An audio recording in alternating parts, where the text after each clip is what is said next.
mankind will come to understand you. Let your miracle be wrought in our lives. Let us witness and behold your magnificence, your holiness, your mystery, and your grace under our command. O Lord of hosts, we call upon you. We call upon you to heal. We call upon you to provide succor to those of them who are inconsolable.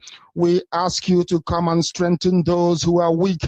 We ask you to restore hope where there is hopelessness. We ask you for inclusion where there is destitution. We ask you for one brotherhood, one camaraderie, one bone, one blood, and one flesh of your children. The Efiks and the Bibios, the Izon, the Shekiri, the Isobo, and also those of them from Isoko. We are traveling all the way to the lands of Igala. We are moving on from there to Idoma, to Igede, to the territories of the Igbo land. All these places we dedicate unto thee. All these lands of yours, we ask you to cover it with your mercy, because Biafra will come, and when it does, we will dance on the streets. I'm telling you, by the time that we are done, humanity will think that we are mad, we are drunk in your glory, and rightfully so, because your kingdom will come to rest upon this very earth. That very kingdom is the unadulterated, non-negotiable sovereignty of the Republic of Biafra, that your will may be fulfilled in our time. All this we pray, all this we ask for, in no other name apart from that name that belongs to you. He said,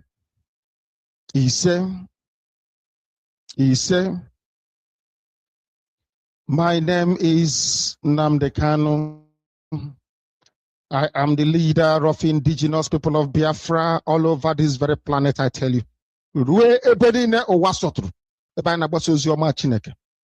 lead indigenous people of Biafra IykeObed. So also do I command the armies of Biafra. They are fiercely loyal. They are loyal, I tell you, and doing the work that I expect them to do. I also direct Radio Biafra not through any power which I possess or any extraordinary knowledge, but by your grace, O Lord. By your grace, Chukwukika Biama. Allow me to worship Chukwukika Biama on behalf of the entire family listening right across the length and breadth of this very planet. Umu Chineke. All of you who are trained, all of you who are destined to perform wonders, I welcome all of you. Now, I will present you to Chukwukika Biama in heaven. Therefore, our Father who resideth in heavens above, looking down upon the pain and the suffering of your children, as was foretold by those who has gone before us, that a day will come when the world will gang up, when all the children of darkness will congregate to prevail against your children. That time is now. We are in pain. We are in so much suffering that man cannot begin to comprehend it. We ask for your mercy. We ask for you to come and present and provide a way where there is none. We ask you, Chukwukika Biama, if we came amaranimen do mugini the IykeObed, ne beni ne dichi, rue beni ne owasoturu, kide magine beregi biko basoha, upotile kendoha.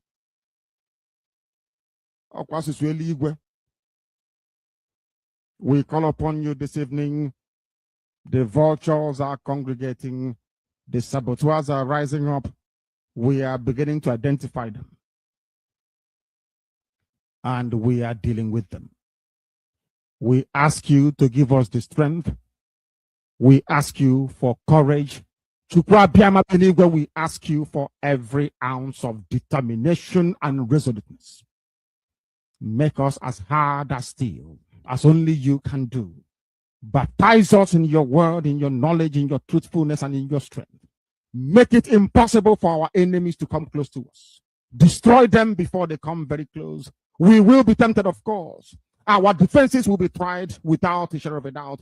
Sometimes there may be breaches, but in the end we prevail because that is your word and that is your promise. This evening we hold on resolutely to that very command of yours, your own spoken word, the word that you gave to your children when you said to them that they should not worship any idol, they should not bow before any graven image. We have made mistakes in our lives. We have bowed before European idols. We have done everything but worship you in truth and honesty. But now, having realized the errors of our ways, we present ourselves before you, that you may do with us as you please. So it was prayed thousands of years ago. That same prayer will re-echo because we are nothing without you. We are nothing without you. We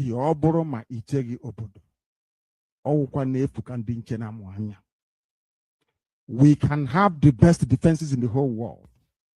We can procure the finest anti-jamming equipment available.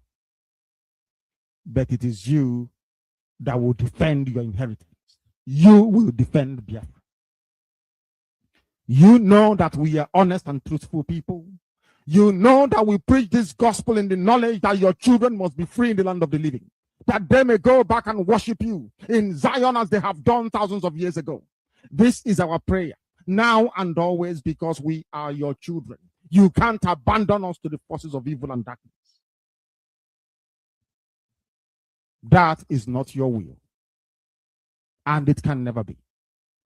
That is why today, tomorrow, and always, as you have called us to undertake this very monumental and epic task, as you have determined that your word must be preached in the land, that very land you gave to our ancestors thousands of years ago, so shall it be done in our lifetime. Allow us to be worthy to serve thee. Chukwa Biama, allow us to be considered worthy to serve you. You know we speak the truth. Our enemies are liars. They are cheats and they are killers. They are bloodthirsty bastards, all of them. All of them ban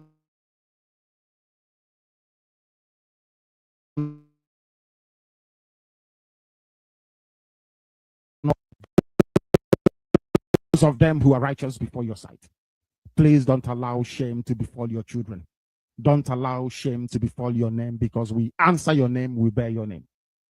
That is why today we make this very prayer in the sure knowledge that Biafra will be restored as your own kingdom upon the face of the earth.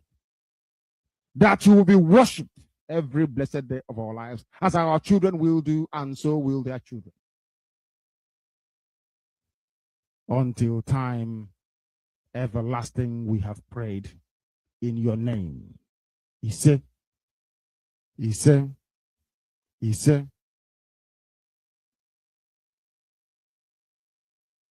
All right, good evening, great Biafrans and wonderful people.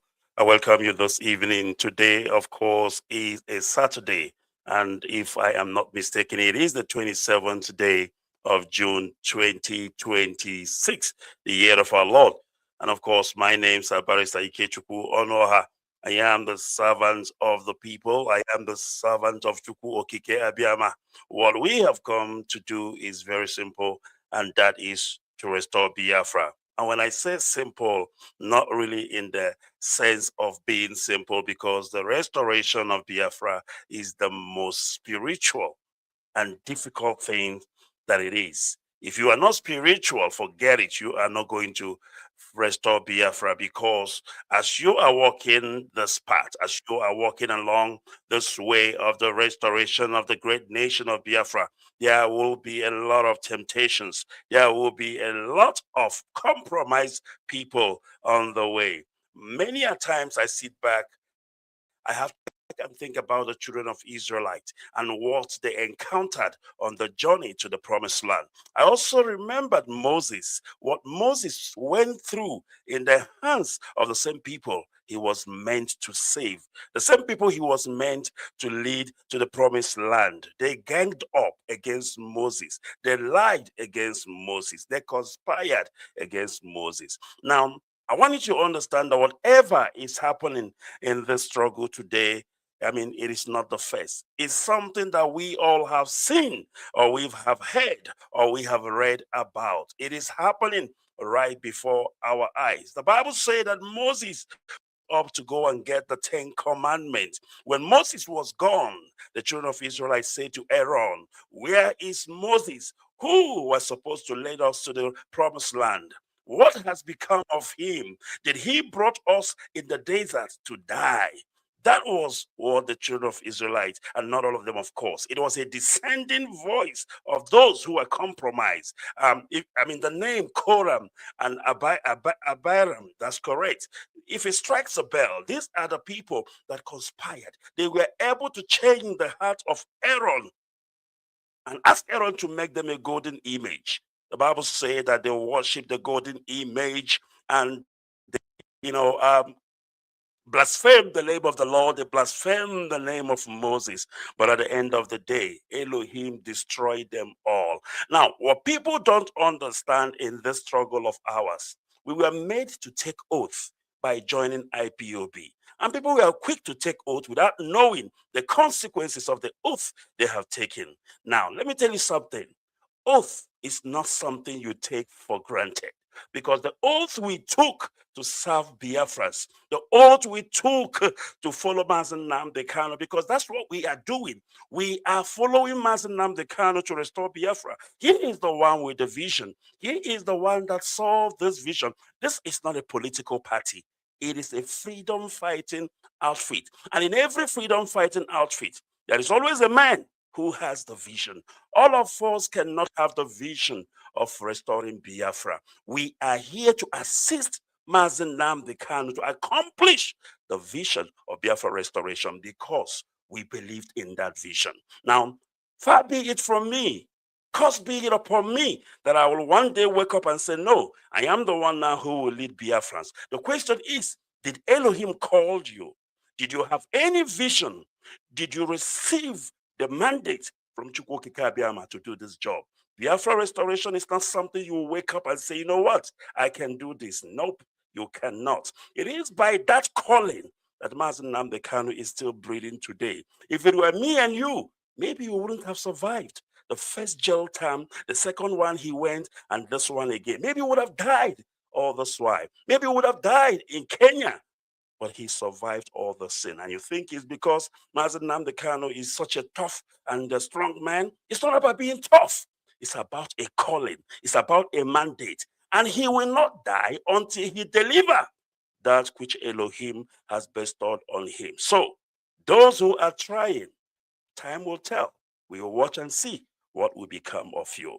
All right. On that note, I want to thank you. My name's Mazi Kechukwu Onuoha. Of course, I am called for this restoration effort, and we will continue until Biafra is restored. I want to welcome you. If you are joining me now, please, as you are joining, begin to share this broadcast. Share on all platforms, because this evening I have great men who will be addressing Biafra. These are not American reps. If I don't get it right, when they come up on the platform, they will introduce themselves so that we can understand the people we have this evening. Once again, permit me to welcome you. I appreciate you joining us this evening. But you know what you will do for me? Share the broadcast. Do not listen alone. Do not watch alone, but share, so that humanity will hear our voice, that we have come this evening to preach the word of Chukwu Okike Abiama. All right. I will proceed because we have prayed. And of course, you have heard the thundering voice of Mazen Nnamdi Kanu, the same voice most of us heard many, many years ago. Do you know why I did not start with music? I started with the prayers of Onyindu Mazen Nnamdi Kanu. This is what we heard. and we joined IPOB. I did not hear the voice of any Chinasaworu. Neither did I hear the voice of Chike Doziem. Absolutely not. I heard the voice of Mazen Namdekano, and that voice was calling me. And I come, I heard, I comprehend, and I love what I heard. That is why I joined IPOB. And that is why I will never deviate and follow another. Any person who will say, no, I am following Chikedozium, I am following Chinasaworu, you are so lost, you don't even know where you started. You don't even know what you are doing in IPOB. It is the voice of Mazen Namdekano that called and we joined.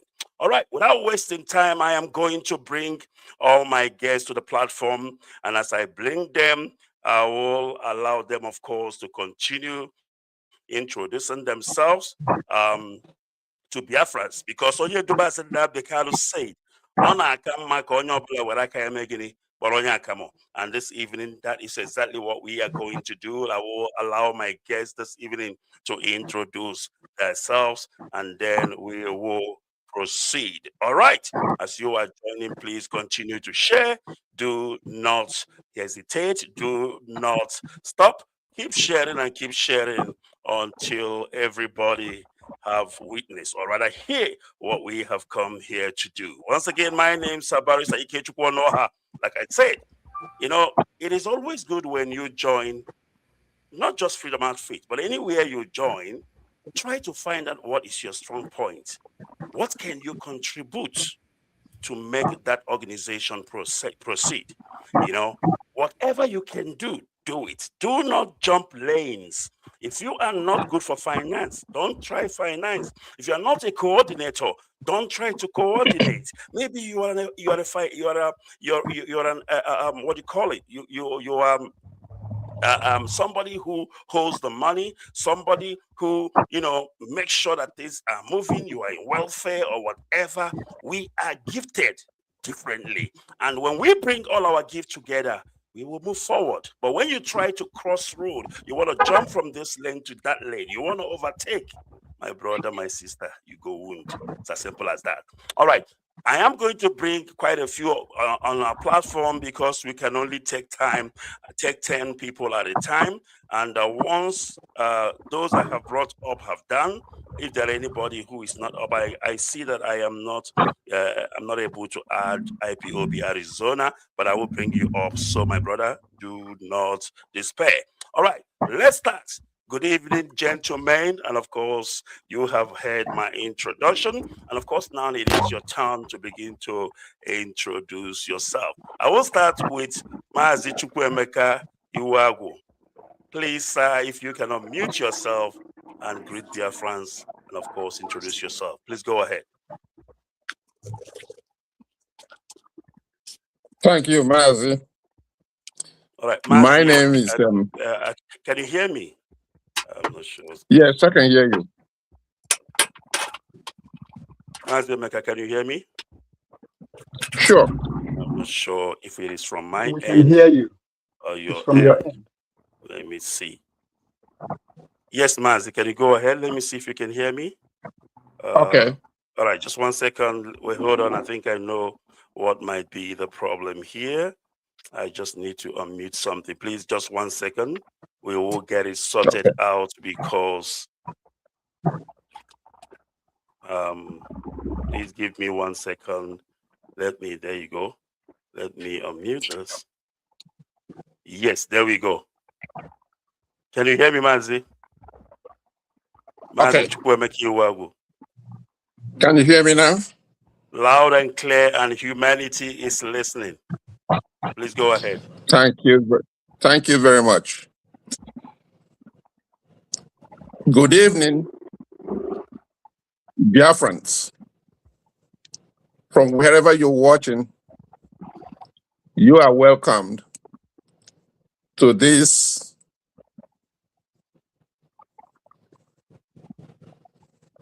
gathering having today.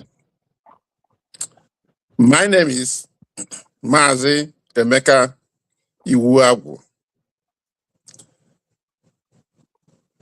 I serve as regional coordinator for Central Region United States.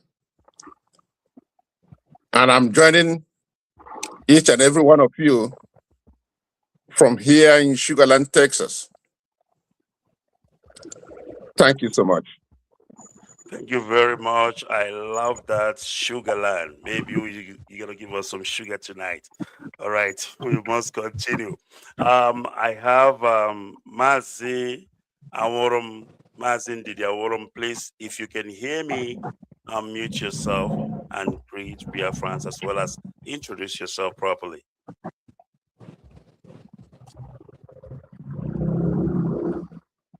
Mazin Didi, I don't know if you can hear me.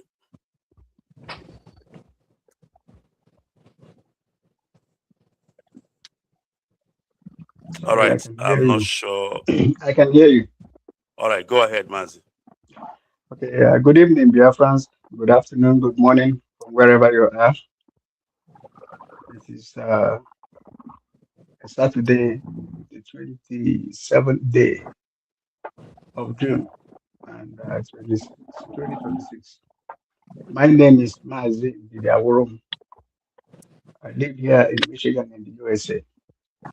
And by Chukwu Kikabia name, I represent the IPOB here in North America as the North American rep. They will. Thank you very much, Mazin Didi. And of course, we have Mazi Oluchi. Mazi Oluchi, if you can hear me, please unmute and introduce yourself.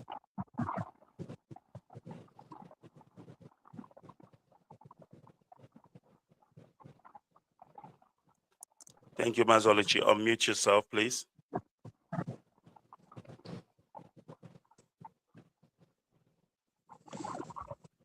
All right, Mazi Oluchi, I don't know if you can hear me or probably your network is not responding. All right, there we go. Am I good to go now? Go ahead, Mazi. All right, good evening, great Biafran. Good evening, Mazi Ikechukwu, and my co-participants this evening. My name is Oluchi Ekwago. By the special grace of God, I am the coordinator of DC, Washington, DC. We are here this evening to continue to enlighten our people. We are here this evening to continue to educate our people on, like Mazi Onoha would always say, whose voice did you hear before you decided to join IPOB? Absolutely. We are here to go back to the basis, to enlighten our people on the foundational structure of IPOB. We're going back to the basis. And I am glad to be here with my comrades this evening. And I look forward to a wonderful session with you all. All right. Thank you very much, Mazi Oluchi. And of course, we go to Mazi Chukwuemeka Obara. Mazi, please unmute yourself and introduce yourself to Biafra. Thank you so much. Good evening, Biafrans. Good afternoon, everyone, and good morning, depending where you are hearing us from. My name is Chukwuemeka Obara, and I am here as the coordinator of Mountain Zone USA, and I live in Colorado, Denver. Thank you so much, everyone. Thank you, Biafran. Thank you very much, Mazi. You're welcome. All right, Mazi Duru. Good evening from here, and please go ahead and introduce yourself. Good afternoon, fellow Biafrans and lovers of freedom. My name is Mazi Cosmas Duru. By the grace of God, the Chukwuokike Abiyama, I serve the IPOB as coordinator in Maryland. I greet each and every one of us. Thank you. All right, thank you very much, Mazi Duru. And of course, we head to Mazi Nana Obiunwa. Mazi, please unmute and introduce yourself. Yes, thank you very much. Good evening, Biafrans. Good evening, my people. And thanks for having me on, Barrister Iko Chukwuono. I appreciate the work that you've been doing. I've listened to you quite a few times. This happens to be the first time that I'm actually joining your platform Thank you on very much. Biafra Radio.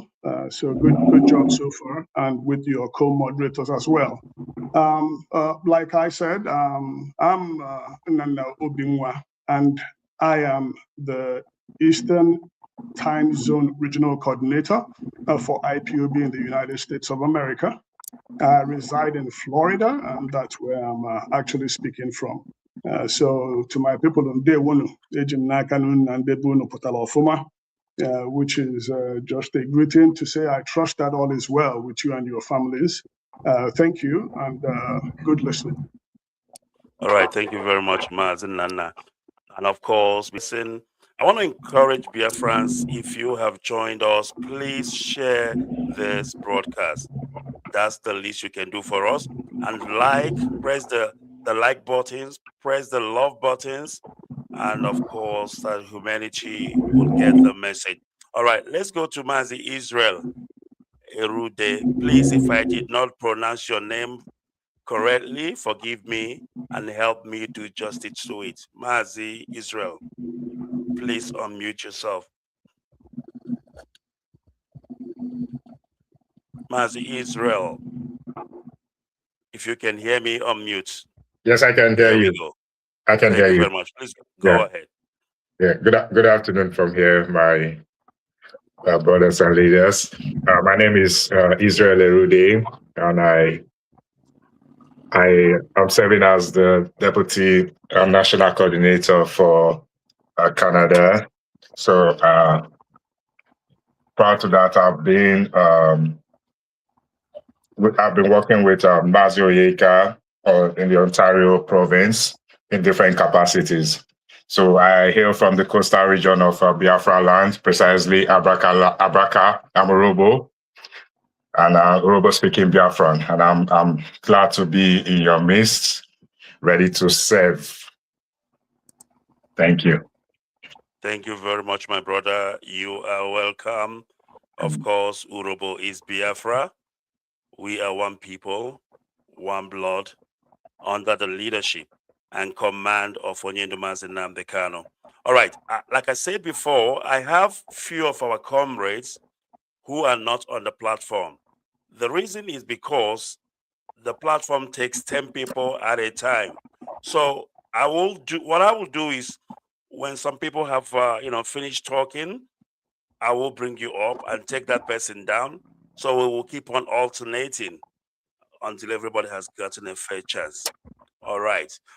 We will continue. Now, before we continue, there is something I want us to do. When I was opening, in my opening speech, I said we had a voice, and that's why we joined IPOB. I heard the voice of Mazi Nnamdi Kanu. Just like any other reasonable man, I digested what I heard. I loved it. And that's why I joined. And it will not make sense for me at this stage. Change my mind. I said, okay, fine. I'm going to follow Ikechukwu Onoha. It does not make sense, because this is a freedom fighting outfit. It's not a political party where you jump floor. It's an organization with vision. We are going somewhere. And there is one man who has the map. And without that map, you will be lost. Moses had the map to the promised land. And the Israelites could have not done it. They could have not gotten the promised land without Moses. Unless Moses decided to say, which is what actually happened, Joshua, take over from here. And then he gives the map to Joshua. Because without the map, Joshua wouldn't have continued when Moses died. If Joshua have decided to plan a coup to take over from Moses, he will still not lead the children of Israel to the promised land. That is what is unique and particular about this restoration of Biafra. All right, I will continue. I want to go to Mazi Chukwuemeka Iwuagwu. Please, in 1 or 2 minutes, I want to share with Biafrans, what was your experience? How did you end up in IPOB? I mean, there must be some conviction, something really, brought you to IPOB. I wanted to share the same with Biafrans because I've realized there are a lot of people who are in IPOB today. They have no clue what they are doing here. That is why they are being pushed around. But those who know why they joined IPOB, I still believe they are still here and their eyes on the ball. So, Maz, if you can, in a minute or two, share with Biafrans what it was your experience and what actually brought you to IPOB. Please go ahead. Mazi Chukwemeka Iwagu. Thank you, Mazi.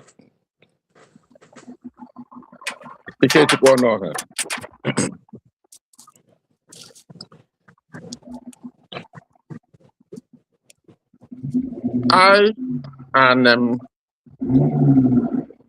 few friends in Houston, Texas. We are following what was going on with IPOB when Onyendu was incarcerated 2015 or so, but that was in 2017. And the news of his release came.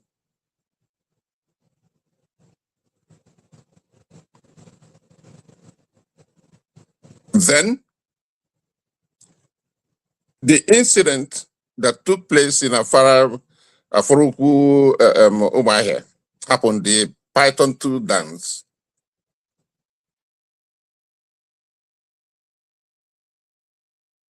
That incident, Onyendu disappeared. Nobody knew what happened to him, if he was alive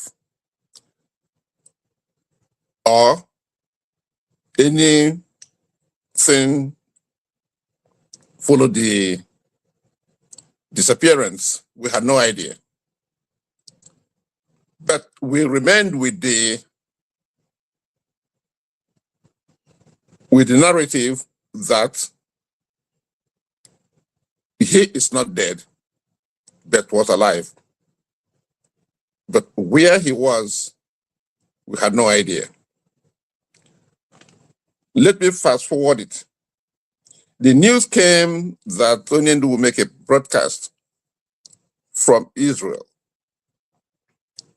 The excitement and the alertness that goes with it rekindled a whole lot of interest.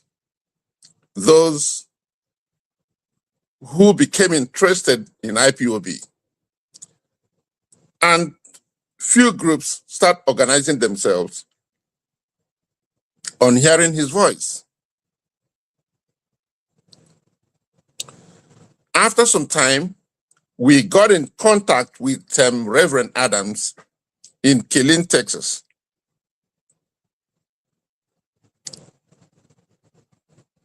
He came to Houston and gave us a message from Onyendu in Israel and gave us the good news that he would be interested in visiting us in Texas. We were excited, we got prepared for it. But eventually, he wasn't coming to Houston, Texas. He was going to be in Killeen. Those of you who know Texas very well will know that Killeen, Texas is a small military town. And Reverend Adams resides in Killeen, Texas. So he told us that Onyendu will be in Killeen and may not be able to come to Houston. We said, what the heck? Give us direction. We'll come to Killeen and see him. We have about 4 of us drove from Houston to Killeen. A journey that took us almost 2.5 hours. We drove down there. We met with Onyendu, Dr. Koro, and few other individuals that came with him. We had a very small session with Onyendu, and he encouraged us to organize and join IPOB. And then we inquired how could that be possible. Then he pointed out Dr. Cora and told us, get in touch with him and everything will be okay. And that was exactly our journey. How we started. We started organizing. We never knew there was another group of IPOB members in Houston until we started organizing.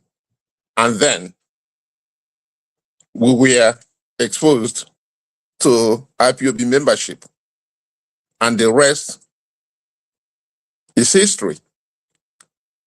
That's a very brief narrative of how we came to be members of IPOB. Thank you so much. Awesome, awesome. At the end of the day, it still goes down to the same thing. It was all about Mazi Nnamdi Kanu. And that is actually what I want to take out from there. We all have a reason why we join the struggle. And there cannot be any other reason. You know, if it is not because of the love for Biafra, it has to be because Mazi Nnamdi Kanu was the one with the vision. Because we have seen many freedom outfits in Biafra land before, and we never joined. But there is something particular about IPOB and Mazi Nnamdi Kanu. All right, I did brought in IPOB Arizona. I think I brought her in, and I would like Nomazi Chezioku to introduce themselves. Dear, please go ahead. IPOB Arizona. Unmute yourself and introduce yourself, please. Good day, everybody. There. Okay, thank you so much, my dear brother Barrister Ikechukwu Onoha. I'm just seeing your face for the first time. You have been doing so wonderfully well. God bless you. God bless you too.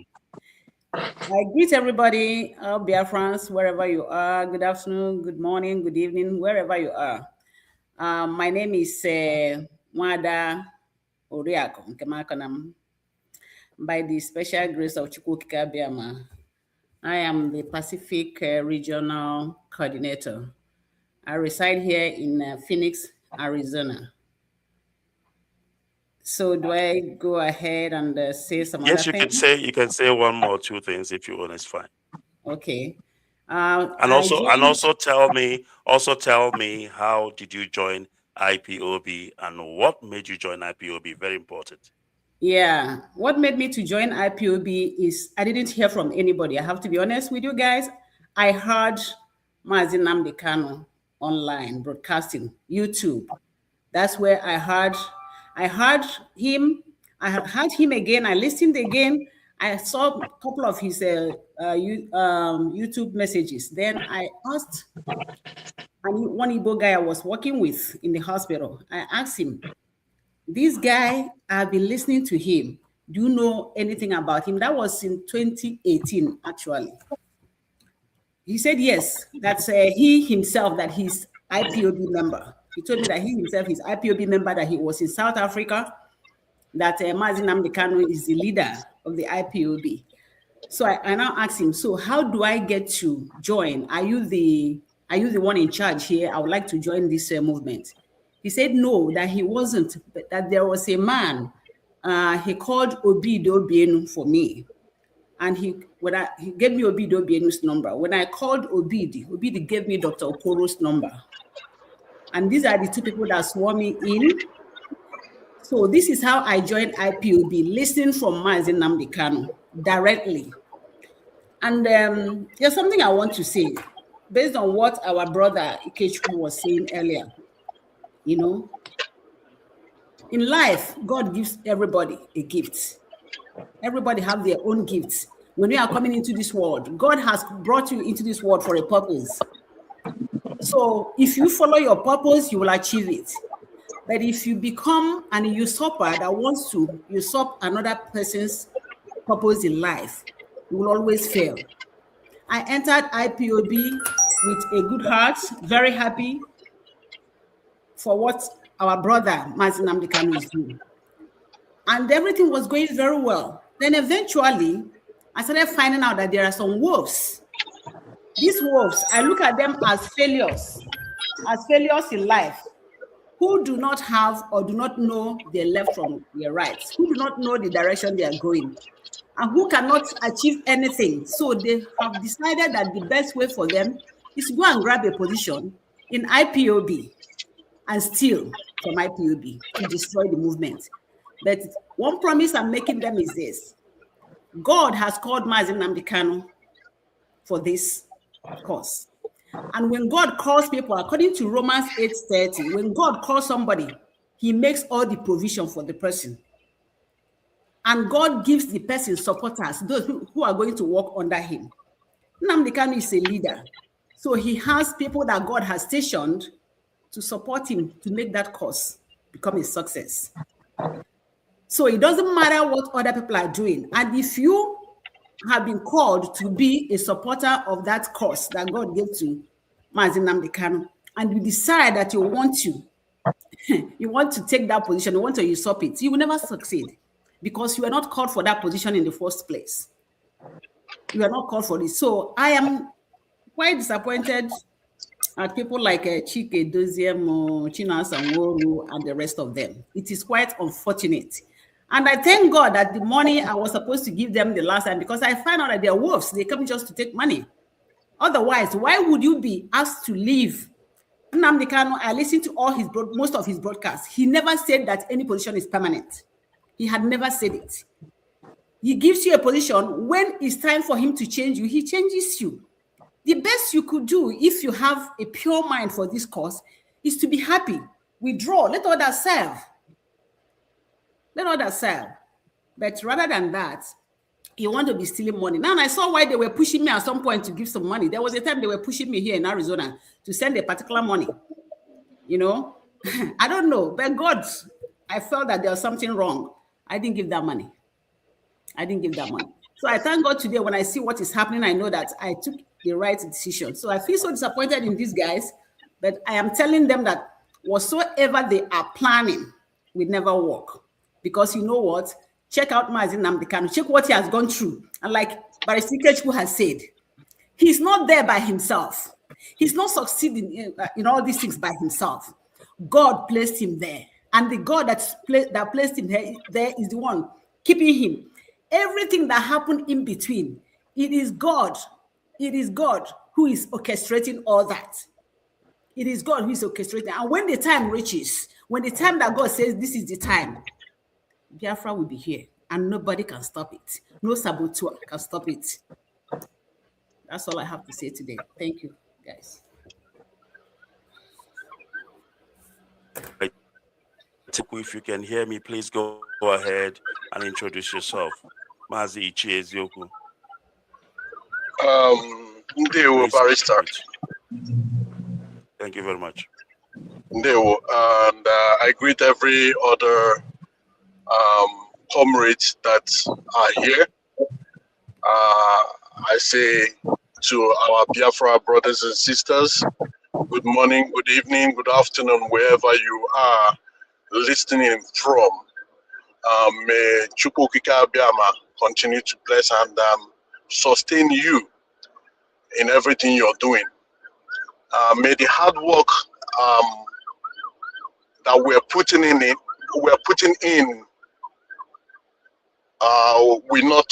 we never and will not go in vain.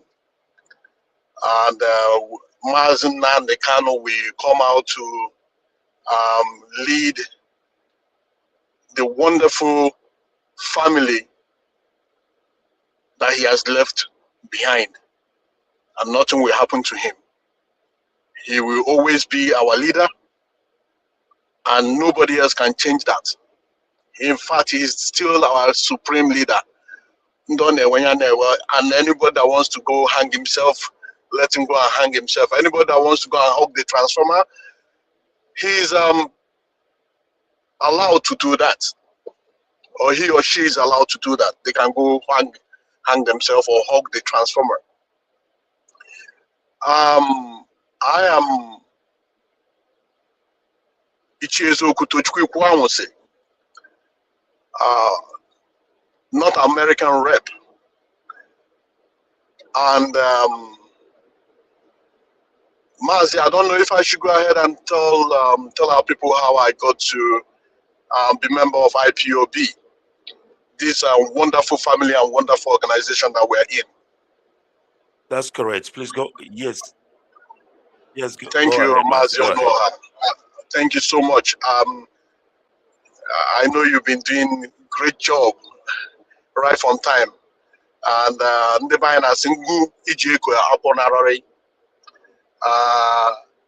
I got into IPOB 2014, September 2014. And actually my own was a little bit different because I was instructed by Almighty God to join IPOB through dream.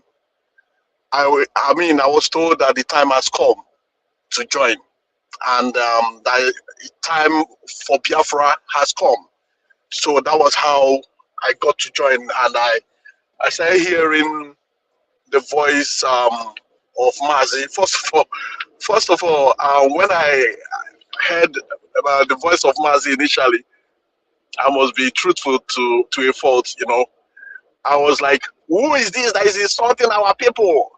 Because of the passion I have for our people, Ndibu and Biafra at large. I was like, who is this that is insulting our people? But when I started listening, I was now telling myself, oh, this thing he's saying is true, that our people are really gullible to a fault. And that was how I called up Obid Obieno, and that was how, as usual,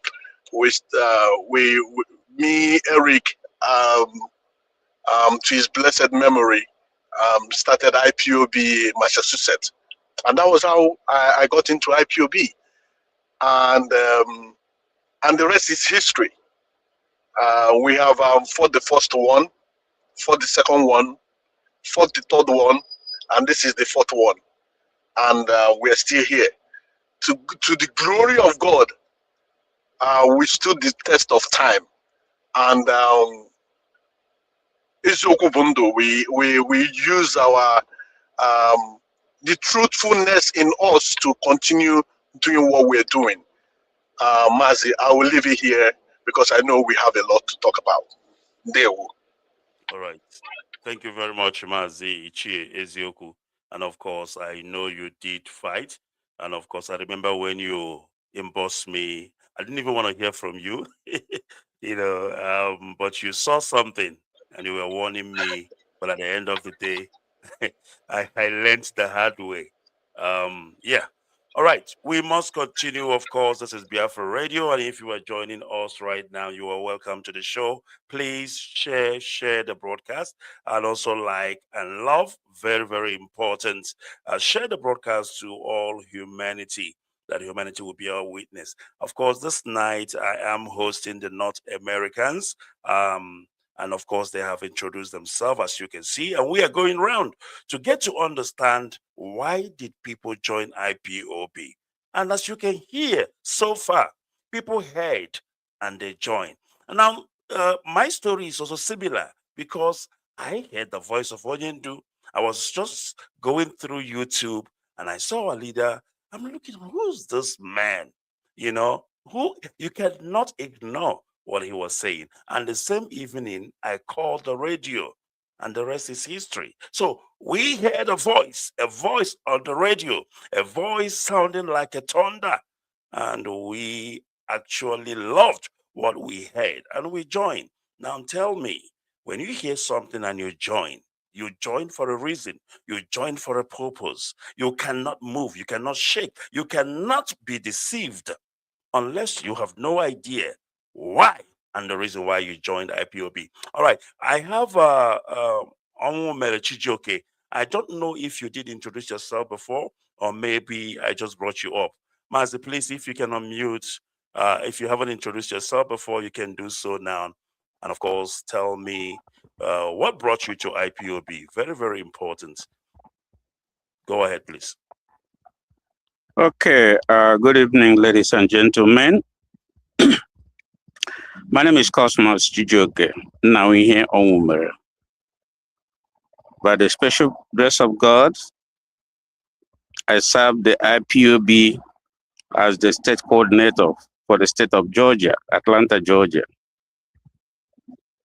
My joining IPOB, for me, I would say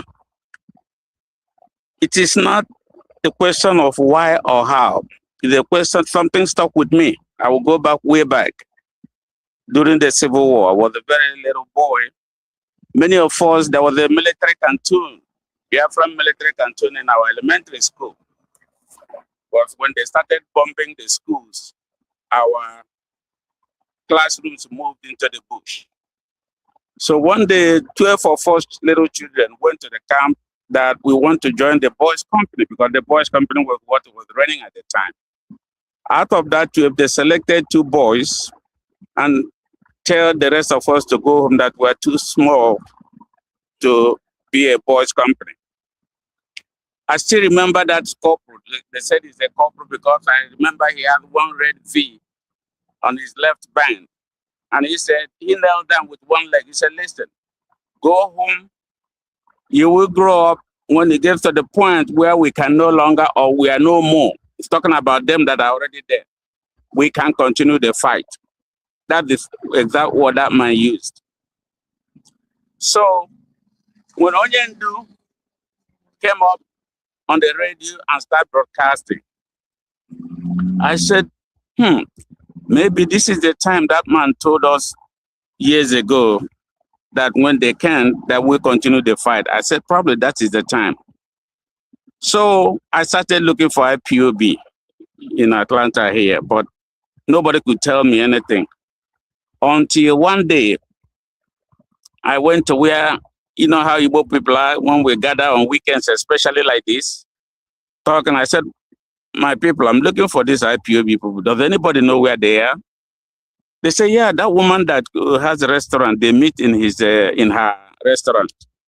Go there, that woman will tell you whom to contact. So after that day, the next day I drove to that restaurant and met the woman. She gave me a number to the deputy coordinator. I called him. I said, this is who I am. I would like to be part of IPOB member here in Atlanta. I've been looking for you guys for a while. So he gave me all the information, gave me the name of the coordinator himself, and what I need to do before I can come in. So I did all that. Eventually, on the meeting day, I went in. I was sworn in as a member of IPOB. Not quite long after that, they announced that Onyendi is coming to Atlanta. So, Mazi Barrister, you said the experience or what led you to becoming an IPOB member. Yes, our struggle is experiential, if you will. Absolutely, Mazi. Because if you do not experience it, you will not understand the depth of the commitment is from the soul because of that experience. So not only did I hear the voice of Mazi Nnamdi Kanu that strengthened me, I also met the man in person.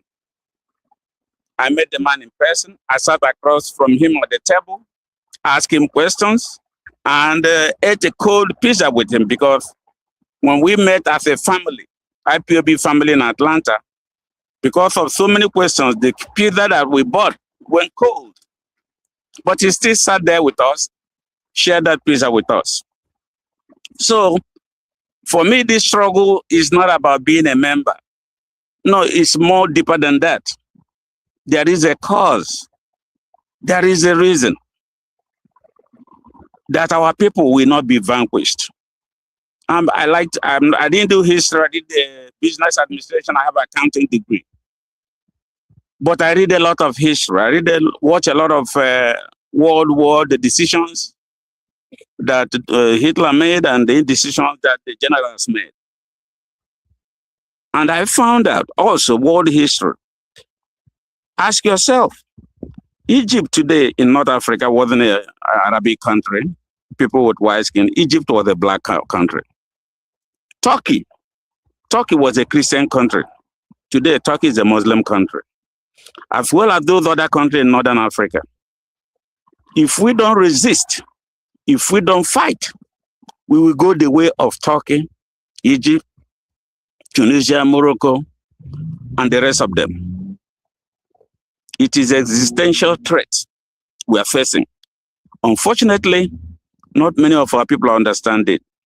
Some think that if the rest of us that are fighting this fight are wiped out, they think that they will be living like king. No, you live according to their whims and caprices. There is nothing you can do. So I use this opportunity to tell our people, please forget about what anybody else is saying about anybody. Most of these people are saying things, have different agenda that you yourself don't know. And I urge you to look at this broadcast today, find out, call in, any way you can get any of our leadership to become part of it, especially those of you that have been with us all these years. Onyendu has changed the DOS. There is no two way about it. I spoke with some of my former members since after the new leadership came in. Mazi Chi and Mazi, I forwarded to you guys what some of my old members were saying to me. Let's face the fact. A subordinate does not fire or replace the principal. So Chikedozium has been removed, just like those two before him were removed. And that's what bothers me about our people, the education we have in this country, in the Western world generally. We may have all these degrees behind us, but our mentality is still very African. When your boss says, okay, thank you for your service, clean your locker, clean your office, just walk out, go home. To stay there and fight, try to prove a point that wouldn't amount to anything anywhere, means that you have a different agenda. And the reason why he fired you is validated by you being insistent that you are still the man in charge when you are not. Nobody owns IPOB, I'm the kind of founded it. It's his.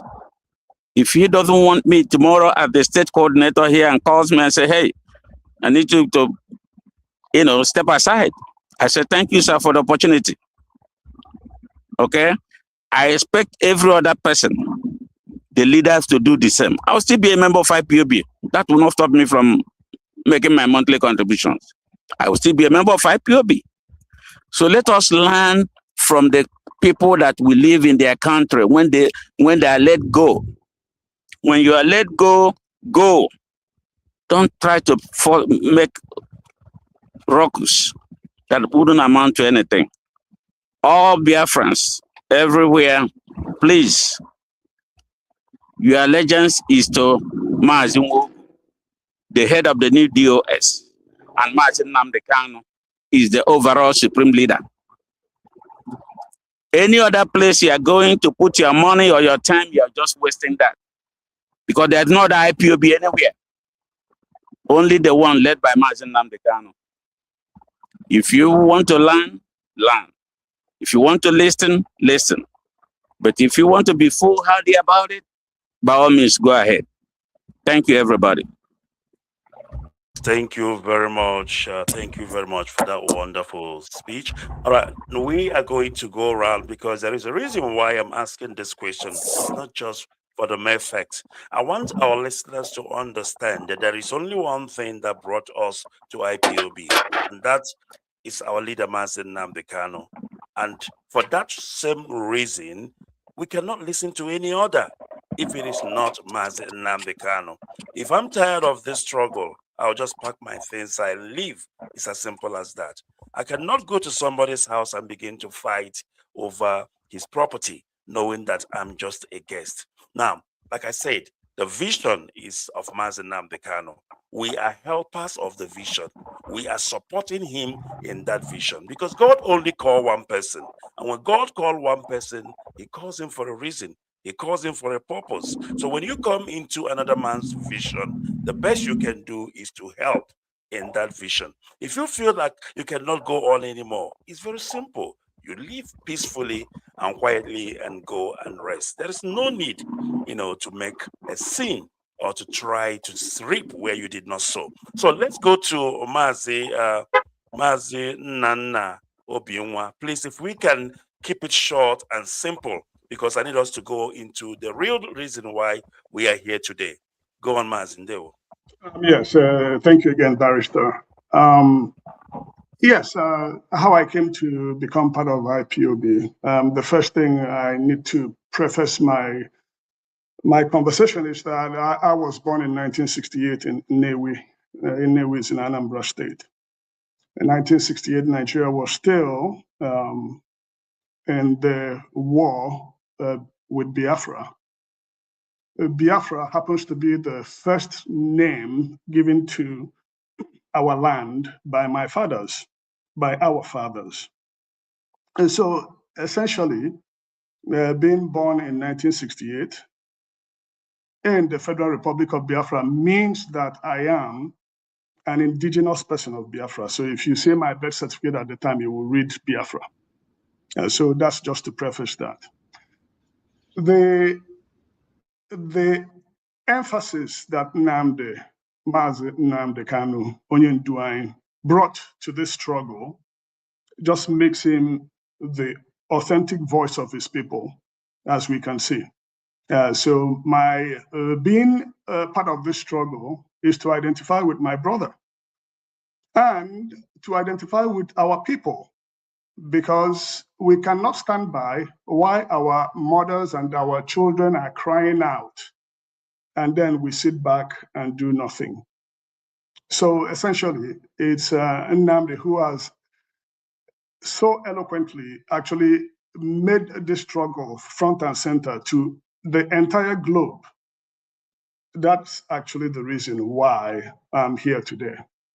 And I just want to take this opportunity because this is the first time that I've actually spoken publicly on some of these issues on a platform like this, just to condole with the Kano family for their loss. And I can't even imagine what anybody would have done. I can't even imagine what my position would be for all the suffering and all the losses that they've endured. So may God give us grace, may God give him grace and keep him always. Thank you, Barrister. Thank you very much. And of course, I will go to Mazi Aworom. Mazi Ndidi Aworom, if you can hear my voice, please unmute. Mazi Ndidi, if you can hear, please unmute. Yes, I can hear. Thank you very much. Go ahead, please. So I'll go straight to the point. Early 2014, I have a cousin that sent me a link to Radio Biafra. Yes. So I said, there's something like that. She said, yes. I said, okay. I started listening. And by the way, like Nana said, I was born an indigenous Biafra, 1967. So let us start with that. So, cut long story short, I was listening. I was like, oh my God, this. I was looking for how to join this struggle. I live in Michigan. There's no family here. I searched. I called some people outside this state, but they said they don't know. So I Googled and went to the IPOB website at that time. You know, where there was a place if you want to join or whatever. I sent a message, put my name, put my number, said I want to join. Lo and behold, I thought nobody listened. The then Continental rep was Madam. So Madam called me. Madam sent the message, my number to Obidi. Then Obidi called me. So then I said, so this is real. He says, yeah. So he gave me all the spiel. Then put Eruchara. Godwin Erushara on the line. He says, he sent me the oath. He said, do you want to go through the oath? I said, no, I've been waiting to enter this thing. What else? What oath? Whatever. He said, are you sure? I said, yeah. So they gave me the oath, him and Erushara. And I asked him, do I start with the Illinois, Chicago people? Because I'm only one here. That time, it used to be, their coordinator used to be Ekufu, Dr. Ekufu. Obi said, no, start your own here. I said, but I'm the only one. Well, lo and behold, I'm not the only one here now. That's how Michigan was started. And that's how I joined Ndewonu. Awesome. Thank you very much, Mazi Ndidi Aworum. I have someone here, Mazi Ace. I don't know, Mazi Yes. Ace, if you can hear me. Please go mute yourself and go ahead. I don't know if you've introduced yourself. If not, you can do so now. And also tell us how you get to join IPOB. Thank you. Thank you, everyone. Am I audible? Loud and clear. The whole world is listening. Please go ahead. I want to stand on existing protocol and also to apologize that I'm making this submission right from my car, because I would have loved to be indoor to be addressing Biafrans. Unfortunately for me, family duty called, so I had to bring my daughter to a leisure center where she's actually attending a friend's birthday party. But it is still a fortunate situation because it's a family duty that I'm actually running an errand for. So Biafrans, kindly bear with me. Without wasting much time, let me delve straight into introduction of myself. And I'm going to go in a completely different tangent. I know Onyendu, our leader, always, when he started this foundation, he wanted us to actually be modest in our personal and professional lifestyle. But I will completely go in a different tangent because I want to present ourselves to those people that have been calling us miscreants for years. I am a well-trained and seasoned software engineer. I got my experience in Europe. I have had major stints in telecom industry. I have also had stints in financial industry, financial sector. I've worked with 3 major household names in Europe. I've also had stints with major technology houses like IBM and Amazon, to mention but a few. In my professional life, I started my IT work as a junior software engineer, and I was headhunted by a major consulting company. I will only drop the name, Accenture. So I worked as a senior consulting engineer for Accenture for many years, and I have also delivered projects on 3 continents of the world, including in India. So this is just a little taste for people that have been saying that members of IPOB are all miscreants. Now, my major focus in software is actually, I have now pivoted onto cybersecurity with specialization in governance, risk and compliance, and AI governance framework. So this is just me from my professional lifestyle, but I would like to also be referred to as Mazi Augustine Chimaobi Eke. I'm sorry about that. Mazi Augustine Chimaobi Eke Ndule Ibulem. I am a Biafran, and I have been appointed as the newly appointed Canada National Coordinator here in Canada. I reside in the province of Montreal with my family, and I am here to serve Biafrans, and by special privilege given to me by our leader, Onyendu Mazi Nnamdi Kanu, I am also a member of the Directorate of State of the 4th Administration under Mazi Chris Nwogu. I will yield for now. Ndewo. Thank you very much. Excellent. And of course, I'm sure they've heard it that we know miscreants, but we are men endowed with different talents. I mean, we are Biafrans after all. All right, we continue. Mazi Israel Erude. I hope I'm getting it correct. If you can unmute, please, in 1 or 2 minutes and tell us how you joined IPOB, because I need to go another round and give us an opportunity to, tell Biafrans what exactly is your duty in IPOB, and also invite people who are around your area to join the struggle and tell them that we are back and in full force. This fourth administration of the OS is not joking. We are here to work. We are here to deliver. We are not going to waste 5 years like Chike Doziem and Co. did without achieving anything. We are going to do whatever is humanly possible to ensure that Biafra is restored. Mazi Israel, I don't know if you can hear me. If you can hear me, Mazi Israel, mute yourself and go ahead. Yes, I can hear you. Please go ahead. Thank you. So, once again, I would like to say thank you for giving me an opportunity to address Biafrans. So, I joined IPOB, I would say I joined IPOB in officially in 2018 here in Canada, but prior to that, I've always been a Biafran at heart. I would say I got to know about Biafran through books because I always read. So I read a lot of Nigerian literatures about the war. I got experience too, first-hand experience from some people that witnessed the war too.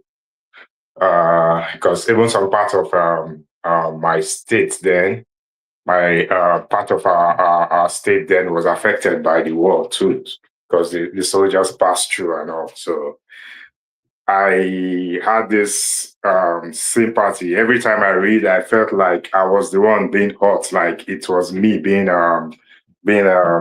Like I always had this sympathy towards the Biafrans, like my people were being oppressed and all that, even as a teenager then. So when this whole struggle took shape and all, and I started to listen to our leader on air, and I just had this, like, I want to be a part of this movement. So when the opportunity presented itself, when I moved to Canada, I quickly jumped on it, and it's been a ride since then, up and down, but one that has been worth fighting for. So I would say our leader has always been my motivation. Here too in Canada, I was also privileged to work under the leadership of Mazi Oyenka. Charles Oyenka is a very passionate leader too. So yes, that is how I got to join IPOB. For the Costa Biafrans, we really had a presence then when Oyendu was with us. I think then I used to follow a lot of platforms brothers and sisters from the coastal region. They have platforms, So I think maybe I will try and see if they still have this social presence and see if we can take it up from there, because really we command the presence, and we should be active in this, like our leader always wanted when he was out here with us. So I will, and again, I don't know if I introduced myself before. I'm deputizing for do it again.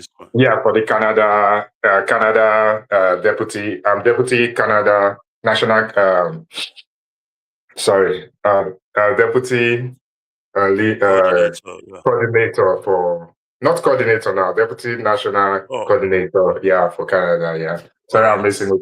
I'm proud to that. I serve as a Ontario secretary and also financial secretary, and we're taking it up from here. Thank you. All right, thank you very much. Thank you. I will jump Wanda Oriako, because she have introduced herself and she have told us also how she joined. I think the only person left now to do so is Mazi Oluchi Ebago. Mazi Oluchi, if you can hear me, unmute yourself and introduce. Of course, you've done introduce yourself. You've done that. Just tell us how you joined IPOB, because almost everybody here have one thing in common, and that one thing in common is Mazi Nnamdi Kanu. Go ahead, Mazi. Thank you, Mazi, for bringing me in again. Can you hear me okay? Because I switched Loud and clear, device. loud and clear. Please go ahead. All right, thank you. So I had a secondary school friend whom we still lived in Calabar while we were in secondary school, and afterwards we coincidentally moved back to Lagos after secondary school years. So we met again, and it was very pleasantry, you know. But there is this burden I had, because in Lagos then, when they were talking about, before then, I had read so much about the Biafran War. My mother, before she passed, told me what they went through during the Biafran War when my elder brother was born. And so to hear that the Islam, they have an agenda called Agenda 2020. They want to Islamize Nigeria. And all the Islamists, the jihadis, the Fulanis, they were everywhere rampaging then. That was around 2015, 2016 era. So I hear people say that especially there was one pastor in my church who called out his children and said, hey, if these people, they come, they grab you, do not deny Christ. Just let them kill you. And do not accept Islam. So that was the level of hopelessness that people were in. And I was questioning myself. Is it that there's nobody in Igbo land who can save us? Who can speak for us? Who can defend? I didn't know about Nnamdi Kanu then. So with this question in my heart, that my secondary school friend, we became closer that we always spend time together. So he said, have I listened to Radio Biafra? I said, what is Radio Biafra? He told me the station. The network was always very bad, very faint in Lagos then. But I managed to hear Nnamdi Kanu's voice speaking. I got relieved a little bit that there is somebody who can speak so eloquently, so intelligently, who knows even the history, my own history that I do not know. He was explaining all those things. I was like, I want to know him. I want to know him. That's how I started listening to Radio Biafra. Fast forward to 2019, when I came to the United States of America, I had access to internet, to all this. So I was privy to, go to the internet. When I searched him, I found more. I listened to his previous videos, his previous messages, broadcasts. I said, there we go. I started looking for how do I become a member? Because in one of his messages, he announced, join your unit, go to find out where your unit is, join, register, and become a member. I said, okay, I want to be. I was able to find Oliver Obi in Maryland. He was the regional coordinator, I think so then.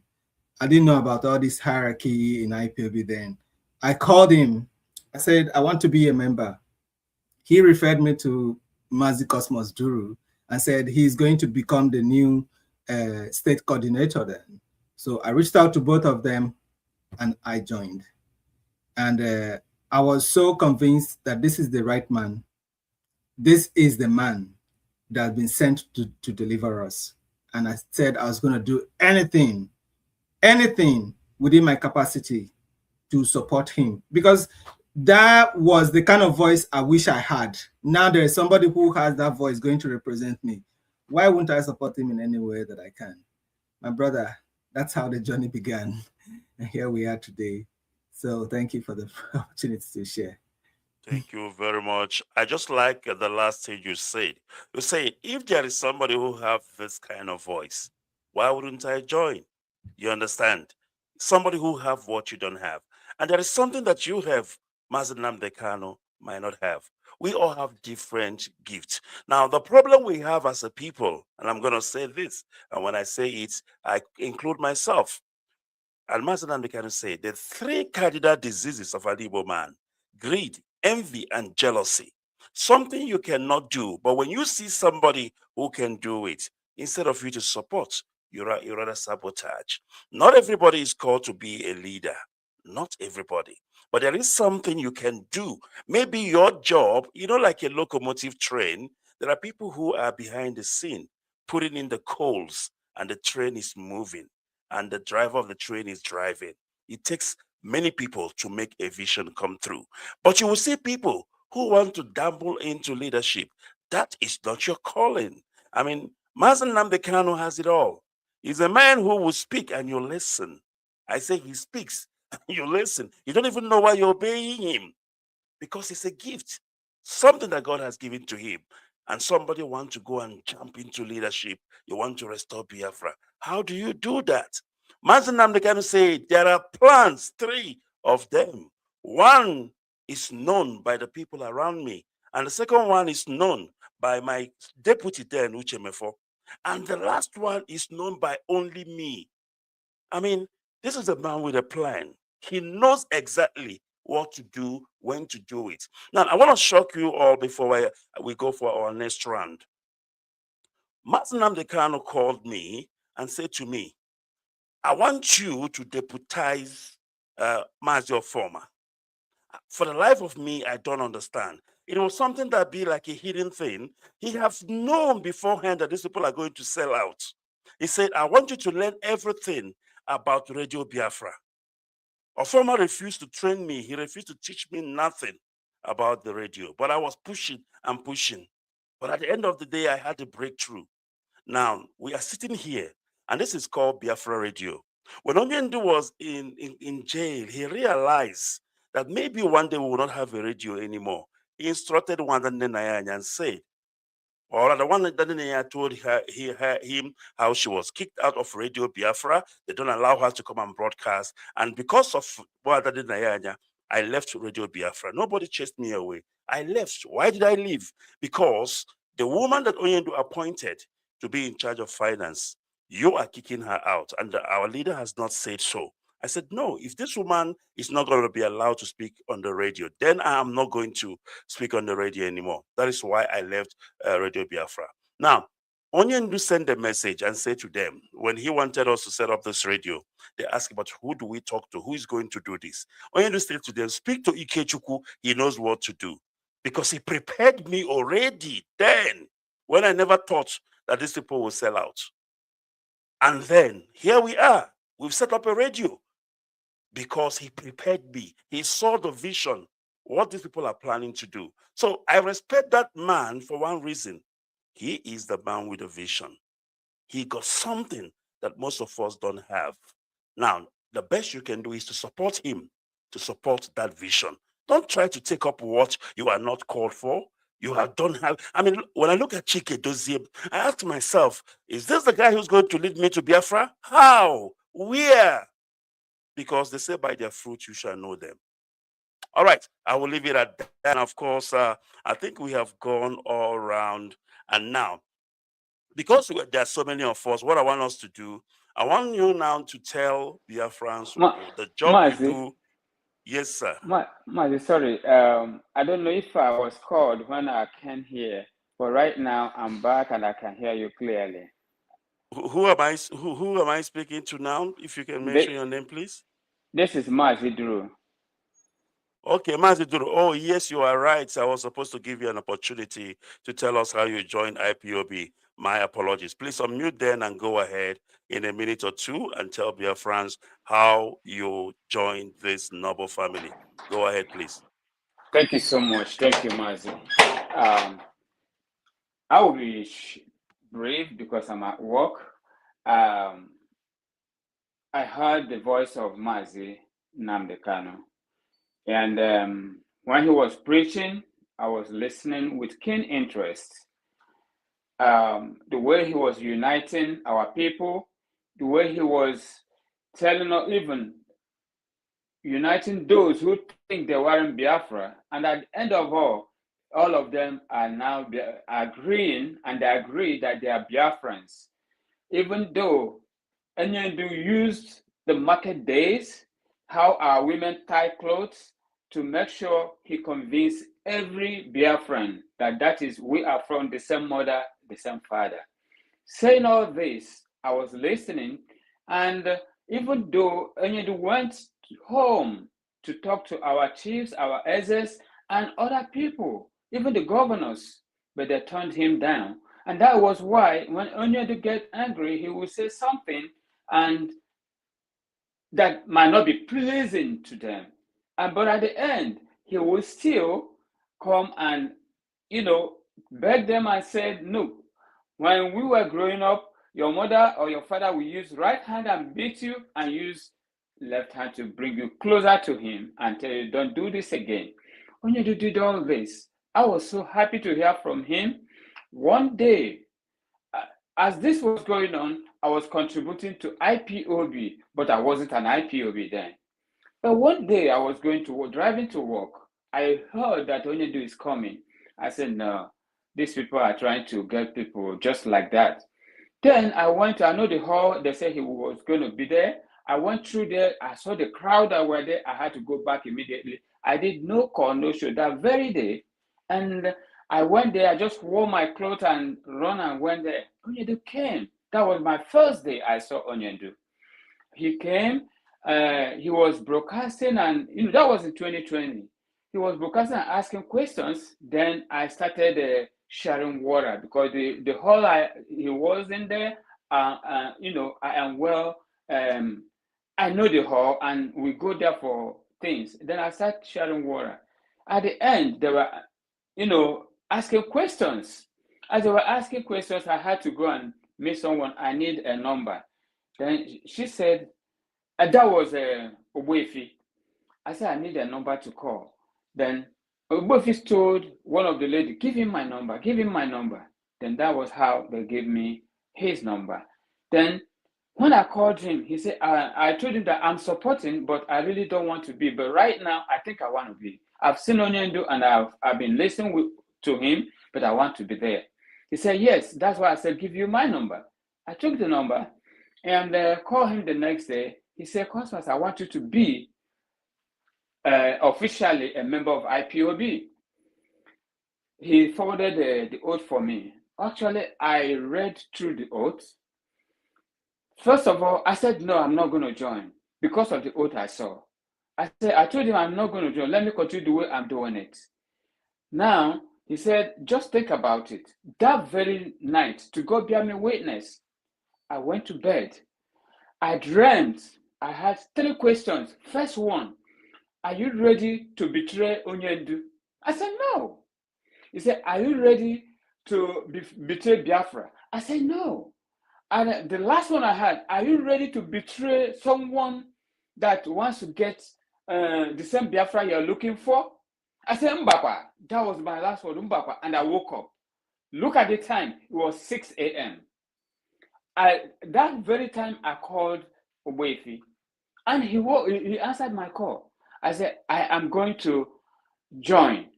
Right now, oath or no oath, who is going to give me the oath?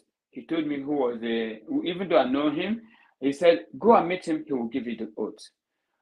Long story short, this is how I joined in 2020 officially as an IPOB member.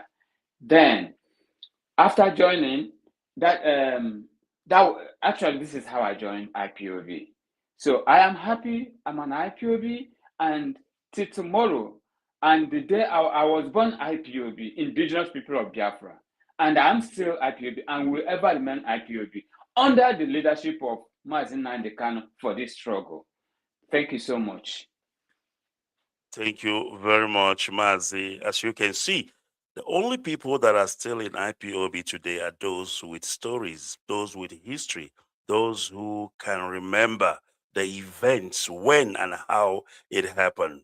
Many joined not knowing why or how they joined IPOB, and they forgot the oath they have taken. But I can assure you, the oath will fight back. It's as simple as that. All right, I'm going to, I just want to, there is a comment I saw here.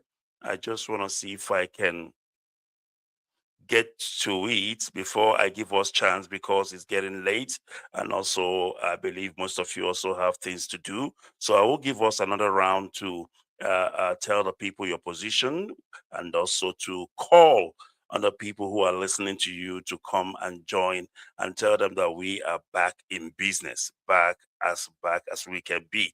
All right, Mazi, I don't know, it's Reeds Brooks. He wrote and say, in 2014, I was in Nigeria, moving in a taxi from Rumolo to Choba. While inside the taxi, the driver on the car radio, and I heard a thunderous voice speaking the truth and saying things no ordinary man can say. Then I asked the driver, "Who is that?" He said, "It's Mazi Nnamdi Kanu. He is from Umuahia." And then the leader of IPOB, and he said the radio is 102.1. And right there, I searched my Nokia phone and got it. Starting from then, I never stopped listening to that voice and following and doing my part. Now, as you can see, like I said before, people who are called into the struggle will always be there. When Oyendu said 100 men, we do not understand what he was talking about. Now, he knows that a day like this will come. He knows that all those millions that are following, most of them will fall by the wayside. Because if you allowed yourself to be, cheated, or rather lied to by ordinary people who are just your fellow corporates, that means you are clueless. You don't know what Biafra is all about. But the hardcore, those who heard the voice and joined, they will never shift. They will never move. If your fellow man can change your mind and change the reason you joined the movement, you're not worthy to be here. I promise you. I don't even have time to call you and start asking you to come back, because you are not supposed to move at first, because you know why you are here. You are here to restore Biafra. Master Nnamdi Kanu is not your pastor. He's not your bishop. He's not your reverend father. Why would you expect him to be holier than thou? He has a job, and that job is to restore Biafra. And that is what he has been doing. He has not faltered. Why are you expecting him to be spiritual than your pastor? It's not going to happen. This is a freedom fighting outfit. All right, we continue, and I'm going to start with our sister, the only Lolo in our midst, and that is Madam Oriako. Please, if you can hear me, unmute yourself. Tell Biafrans once again what you are doing, your position in IPOB, and of course, urge people who are living in your area to come back to the family. Go ahead, please. Good afternoon from here, everybody. Again, my name is Mwada Uriakunkem Kemakonam. I reside in Phoenix, Arizona, and I am the Pacific Regional Coordinator now here. So I'm pleading with every one of you that are listening to me now. If you're in Arizona, if you're in California, or any of the Pacific states, try and get in touch with me. You have had it all here. We have all spoken, especially our uncle, Barr IykeObed Onoha, has actually put it straight the way it is. If you're here in this struggle for Mazi Nnamdi Kanu, then you don't have any reason to look other side. If God has called you to support this vision of Nnamdi Kanu, if you are one of the people that God said, go and support this vision I set, do not listen to any other voice. You heard the voice of Mazi Nnamdi Kanu and you came here. Do not let the voice of the devil deceive you. That is all I'm going to say. Another thing I'm going to say is, like I said earlier, some people came. They did not come because they were called. That's why I like what Mazi IykeObed has said here now. If you are called, you are called. If you are not called, they have ulterior motive before coming. They were not called. So if you were not called, you don't have to. 100 men, Mazi Nnamdi Kanu called. That 100 men will deliver. And that 100 men will be people that God called, that no matter whatever happens, no matter the situation, we are standing. I, Nwada Oriako, I have said it before, and I've said it again. I had Nnamdi Kanu's voice, and I joined this, and I joined it because I am Biafra, and I breathe Biafra. And I believe in the Biafran cause. I have children, I have grandchildren. I'm not looking at today, because if anybody is reasonable and you are here, you join IPOB before any other time, or you're going to join tomorrow. If you are reasonable, put two things in mind, or three. It is not about you. You have children, you have generations that will come after you. You have children, you have grandchildren. Even if you don't have, your family has. Somebody in your family has. So knowing that you're not fighting the cause for yourself. I am not fighting this cause for me. As I am today, if I die today, honestly, I'm 100% grateful to Chukwu Gabiam. But I have children. I have grandchildren. And those grandchildren, they will still beget great, grand, and all that. They continue generation upon generation. What will be the fate of those my children? If this is the agenda, and even if there was no agenda of Islamization, even if there was not, the way Biafrans are living in their ancestral land, is that how it should be? Even if a Nigeria is supposed to be together, the way you are living, is that how a person should live? You are struggling to go to another man's land who fought their own freedom and got their own freedom, and they are living well. We are all fighting, struggling to get out of our place because we are cowards and we cannot fight to get what belongs to us. Then we have a man who left every single thing for the love he has for me and you and for the entire Biafrans. He left his children, he left his family, he left everything, and he's there in the prison, off and on, in the prison, off and on, for doing not just for loving you, just for loving you. Then you don't think you are coming with the motive of coming to steal money. Like I said before, and I'm saying it again, it's because you are a coward, and secondly, you're a weakling, and thirdly, you do not know what to do. I mean, you can't make a dime for yourself. Because if you're a hardworking person, why would your mind be to steal money that people are contributing for a cause that will benefit your generation tomorrow? Yeah, I believe that if you're wise, even the little you have to put it there, rather than what? Going to steal. I mean, sometimes when I think about it, it doesn't make any sense to me. It doesn't make any sense to me. Okay, that people will just come and their mind is how to steal money. So if you have been called to be part of this cause, if God has called you, if you believe that God called you to be part of this, please stay here. Stay here. Stay with Mazi Nnamdi Kanu. Know that Mazi Nnamdi Kanu has the mantle and that God gave you another sub-mantle to support, to make sure that that cause comes true. Okay? The day of glory, Nnamdi Kanu will not come and say, oh, I'm taking all the glory. No, he will not. I know him very well. You and I know him very well.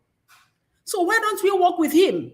Why don't we be good disciples? Jesus Christ was on this earth. He came for a purpose and he had disciples. So is Mazi Nnamdi Kanu. He has, whether people like it or not, whether you're envious or jealous or whatever or not, God has given him that vision and you cannot take it away from him. It is for him and it will continue. And he will bring Biafra to come. God will use him to bring that Biafra. So I'm pleading with every one of you here in Arizona, any place in the whole USA, in the whole world, wherever Biafrans you are. I'm pleading with every one of you. If you are called, please be part of it. But if you have the motive of coming to steal or to take money or to have maybe tomorrow you say that, oh, this is my coordinator. My coordinator has become the Mazi Nnamdi Kanu. I'm for my coordinator. I believe in my coordinator. I'm following my coordinator. That is bullshit. You cannot follow. You cannot come to a company. You are working in a company with somebody. The owner of the company is there. Then he hired a CEO. He hired a manager. And you're now working. You are good friends with the manager. And tomorrow you say you and the manager, you are firing the owner of the company. That is stupidity. You know, that is pure stupidity. It's unimaginable. It makes me see how people don't even have sense at all. You know, Chike Doziam doesn't have sense. And the one they are calling, what is this one that wrote nonsense? I keep forgetting that man's name. Alozie, who called himself a veteran. A very stupid human being. These are part of them, all of them, writing nonsense. You know, when you look at some of the things they say, you will just sit down and ask yourself, Do people even reason? Do they even have, what do they call it? English, this English, what do they call it? Do they even reason well? Do they have brain at all? Thinking faculty. Thinking faculty. Thank you. Does their thinking faculty work at all? But when you look at it, you find out that probably it doesn't work. Or they have seared their mind. Or wicked. Let me tell you, when people sometimes in life, if you are doing a certain thing, you are being wicked. God will give you a reprobate mind so that you continue your wickedness until you die and go to hell. So that's probably where some of them are. So I don't have much to say. We all know where Mazi Nnamdi Kanu is. If you are a human being that have conscience or empathy, you have that what is called empathy. If you have it, then you won't be doing what you're doing. You won't be thinking about Chike Doziem and the rest of them. It will be a stupid thing for you to think about people like that to join them. What are they going to do? What Chike Doziem going to do? Even as a DOS, sometimes I wonder why he was even the DOS. He never come out to do something as DOS. What has he achieved as the DOS? Rather than planning how to see money with Tina, with all of them and all that. And the one that, the radio anchor, or what was his name? So, my dear brothers and sisters, I'm going to end this here, but please, like I said, and I'm saying again, God has called Mazi Nnamdi Kanu for a cause. Let us support it. Nnamdi Kanu, it's not for Nnamdi Kanu. He called him for that cause, for us, for our sake. If you love yourself, if you love your children, if you love your grandchildren, and if you want your generation to continue, this is the right place for you. Take good action and stay on course. God bless you all. Dear friends. All right. Thank you very much, my dear, and God bless you. And somebody's asking, how do I join IPOB in Connecticut? So I have a number here to give out, please. If you have a pen, you can call this number. It's an inquiry line. The number is +1 617 502 0542. It's +1 617 502 0542. The last time, +1 617 502 0542. This number is for inquiry. You can ask all your questions, and I'm sure you will be directed to the right line. And somebody's talking about Radio Biafra. Radio Biafra belongs to Mazi Nnamdi Kanu. He is the director of Radio Biafra and Biafra Radio. And at the right time, we will recover Radio Biafra. That is our property. You cannot steal an intellectual property. The problem with the people we are dealing with, they are illiterate. They don't even know their left or from their right hand.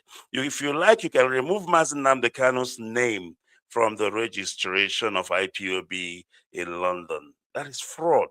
And that is what will end some people behind bars. We are coming for them at the right time. We are not even stressing, because you can clean out anything you want when it comes to fraud, but there are things you cannot remove. I mean, if they're smart enough, even the phone they have in their hands right now, when they type in who started IPOB, the phone will be telling them, my friend, it's not your own. It belongs to Mazi Nnamdi Kanu. So, I mean, they better advise themselves now that it's still early. Or rather, they will go for their community, whatever they're answering. They are welcome to fight for Biafra, but they are under a different umbrella. IPOB is an intellectual property. Radio Biafra, the same. It is a brand. You can't steal it. No, it's like going to steal Coca-Cola. How are you going to do that? But we will get there. So I just want to show you, my brother, Radio Biafra belongs to IPOB, and we will get it back. It's as simple as that.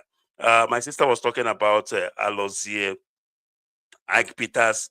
You know, I know these are older men. They are older than me, but I'm their boss. I taught them radio. When I started Radio Biafra in South Africa in 2015, 2016, I was the only one broadcasting there. Sometimes I broadcast for 5 hours, 4 hours until Alozie came. He knows nothing. I taught him everything. But I'm still humble and humble as it can be, because I know this is a calling. It is not about show off.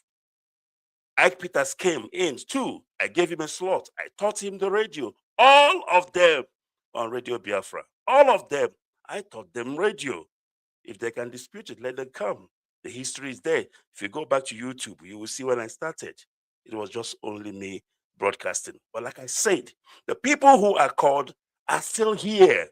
But those who are not called, they will always fade away. It's as simple as that. All right, without wasting time, because our time is going fast, Mazi Chukwuemeka Iwagu, please, if you can tell Biafrans what you are doing currently in IPOB and invite those around your areas to join IPOB. And of course, I will give out that number again, the inquiry number. Go ahead, Mazi. Thank you, Mazi. My name is Mazi Emeka Iwagu. By the grace of Chukwu Okike Abiama, I have the appointment of Central Regional Coordinator. And Central Region is made up of different regions, different states. But the core of the center is Texas. So I'm using this opportunity to reach out to all our comrades in Houston area, Dallas-Fort Worth area, calling all independent-minded IPOB members who have been sidelined, who have taken the wrong decision, who have remained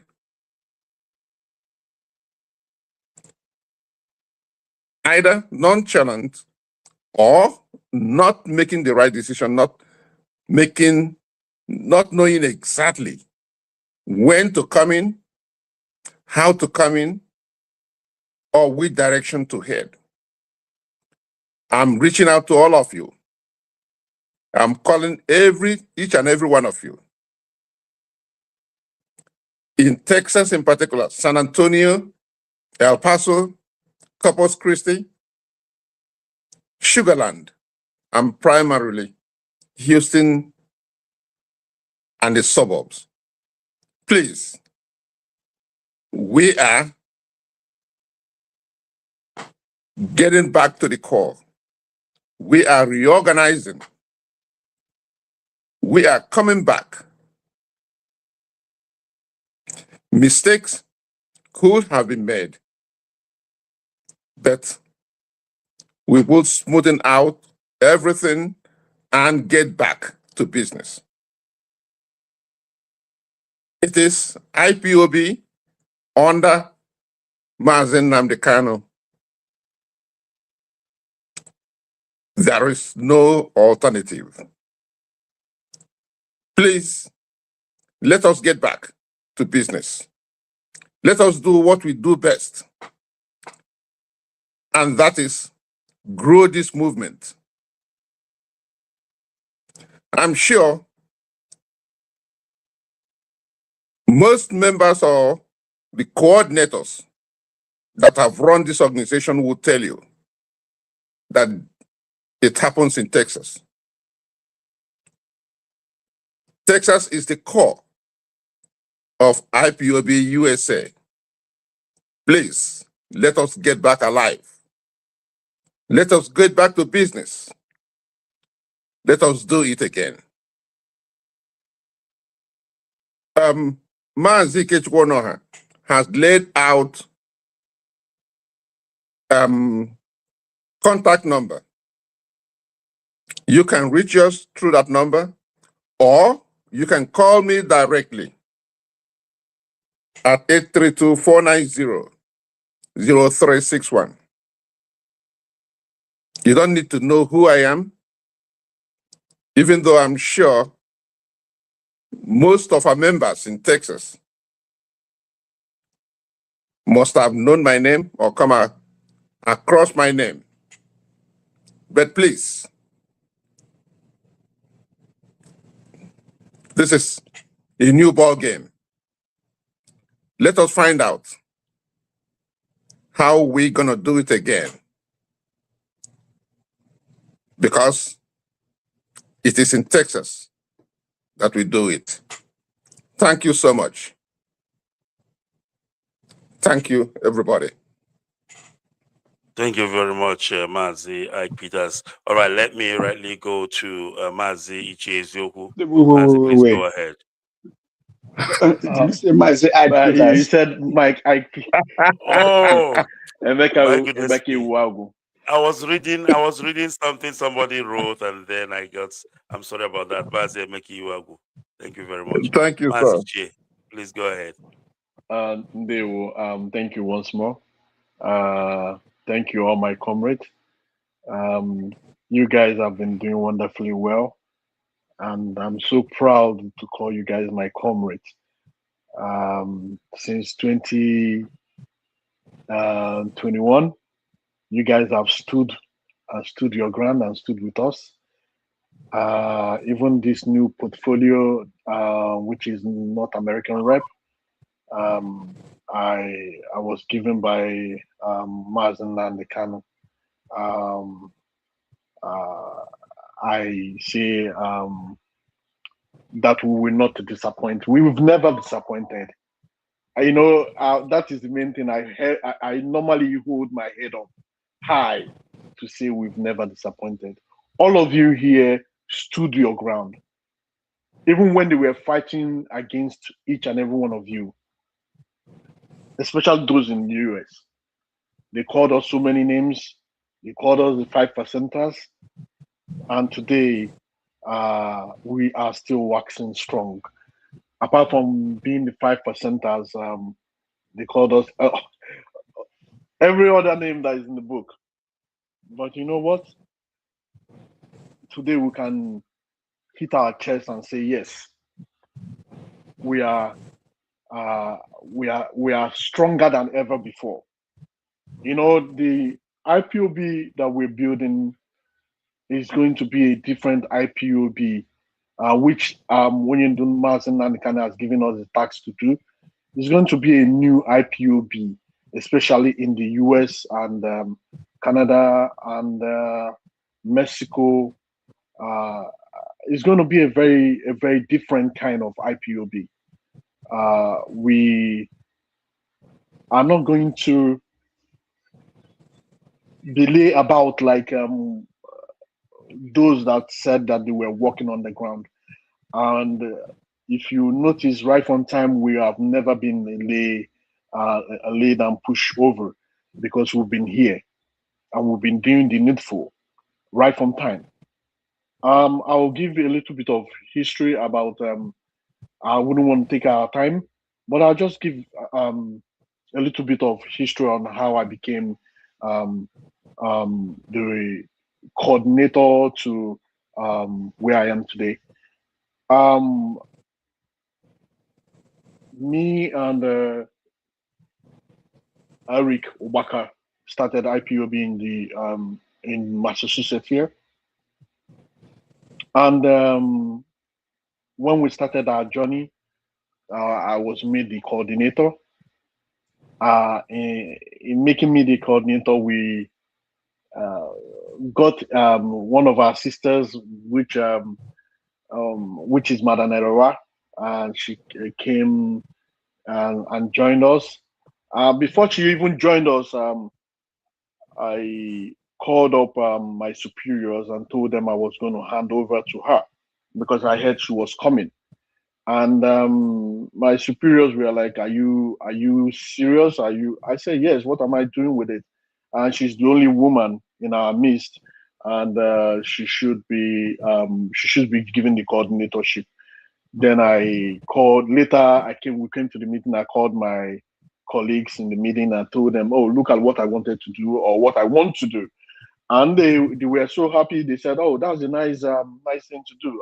Blah blah blah, and that was how I stepped down from Madam Erowa to become the coordinator of IPOB in Massachusetts. And the reason why I'm giving this short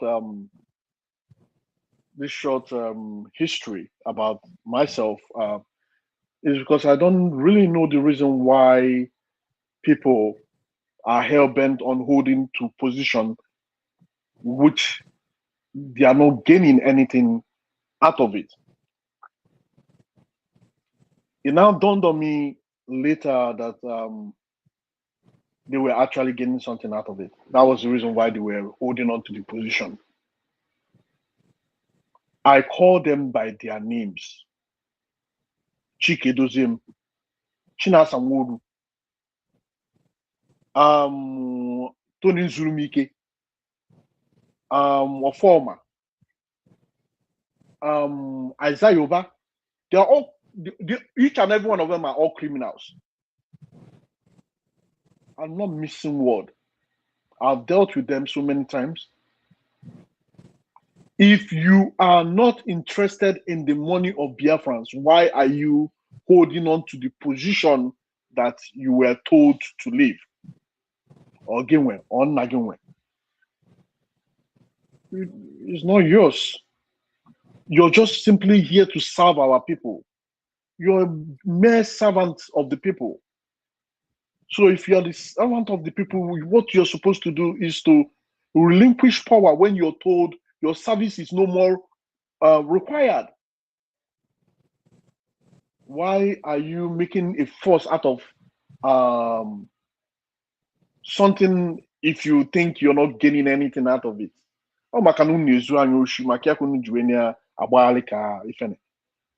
You guys are all criminals. I know. Because all the money that you guys have stolen, we know. Tell us, okay, in every amount that they've stolen, what did they use the money for? I say in a all underground. They always tell us, they come and tell the gullible ones, not somebody like me, not somebody like the special ones that we have in the US that always stand their ground and know that these people are lying, that that they are doing underground work. Underground work with what? What have you achieved since 6 years, 5 years, 6 years running? What have you achieved? They come and they lie that they are paying Oyindu's bills. That's a lie. They come, they lie that they are paying Oyindu's lawyers. That's a lie. Because we have all the whole records. Let them bring out their records. So for me not to waste our time on irrelevant things, I will yield back for other of my colleagues to speak, because if you allow yourself to be used again, they've already used the before. If they use your brain again, I mean, you're on your own. You're on your own. You will not say we did not warn you. You know, we've been saying this all the time that whenever I come, we say, we warned you, we warn you, try and listen, that these people are doing this with your money, these people are doing this with your money. They are just merely flexing with your money. And that's the reason why they are holding so hard on it. Let them go and work. None of them are paying monthly dues. Or open a phone, let them bring out their receipt. Let me see. Or can I put $15 and $10 and €10 and €15? None at Germany. Now call you nonsense. That is in Germany. That is talking crap. Let him bring out his receipt. The people that really do something, bring their own receipt. We're not here to play. We're not here to sabotage anything our brother or our sisters are doing. But this is what they have turned out to be. This is what they are doing, sabotaging the effort of our great leader, Mazen Nandekan. But it will not work. I mean, Mazen Nandekan is a prophet of our own time, you know. He told you all these things before he was kidnapped. He told you before he was kidnapped that you guys will do this thing, even those inside the house. And today you've proven him right. I will simply tell all of you that is following them sheepishly. Like our sister said, use your common sense. Although common sense is not common anymore. It's no more common because sometimes I talk to some people and I wonder where they are reasoning from. I wonder where they are reasoning from. So if I tell you the things some people say, you just shake your head. And today we are waxing strong. I hope I will have the opportunity to speak again, so I can be able to give honor to who honor is due.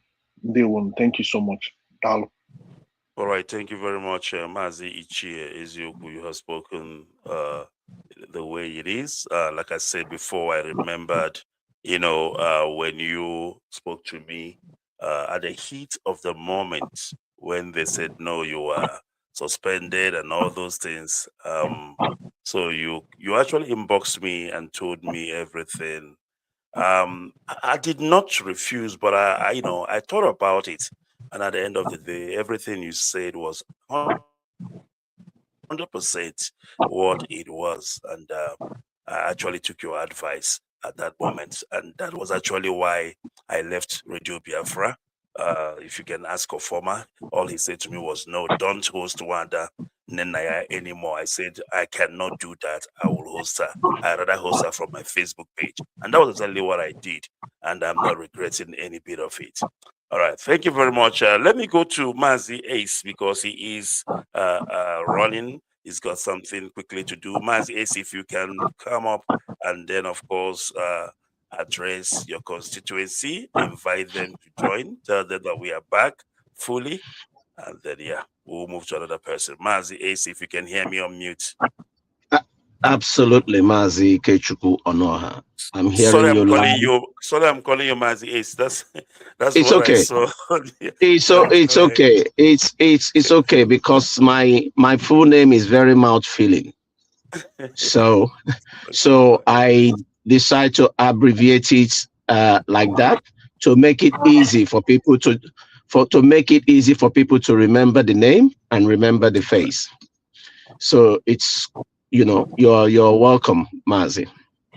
Thank you. Go ahead, fellow Biafrans, lovers of freedom, IPOB sympathizers.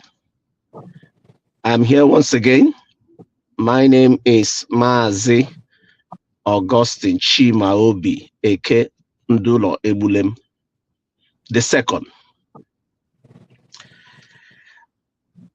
There was a question that was raised in the first round, which was how did we become what convinced us to join IPOB?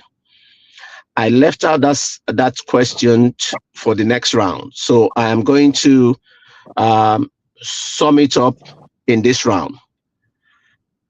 I heard of IPOB, heard of Mazi Nnamdi Kanu back in Nigeria when I was consulting. And because of the busy life schedules over there, Lagos was specifically, the commercial hub.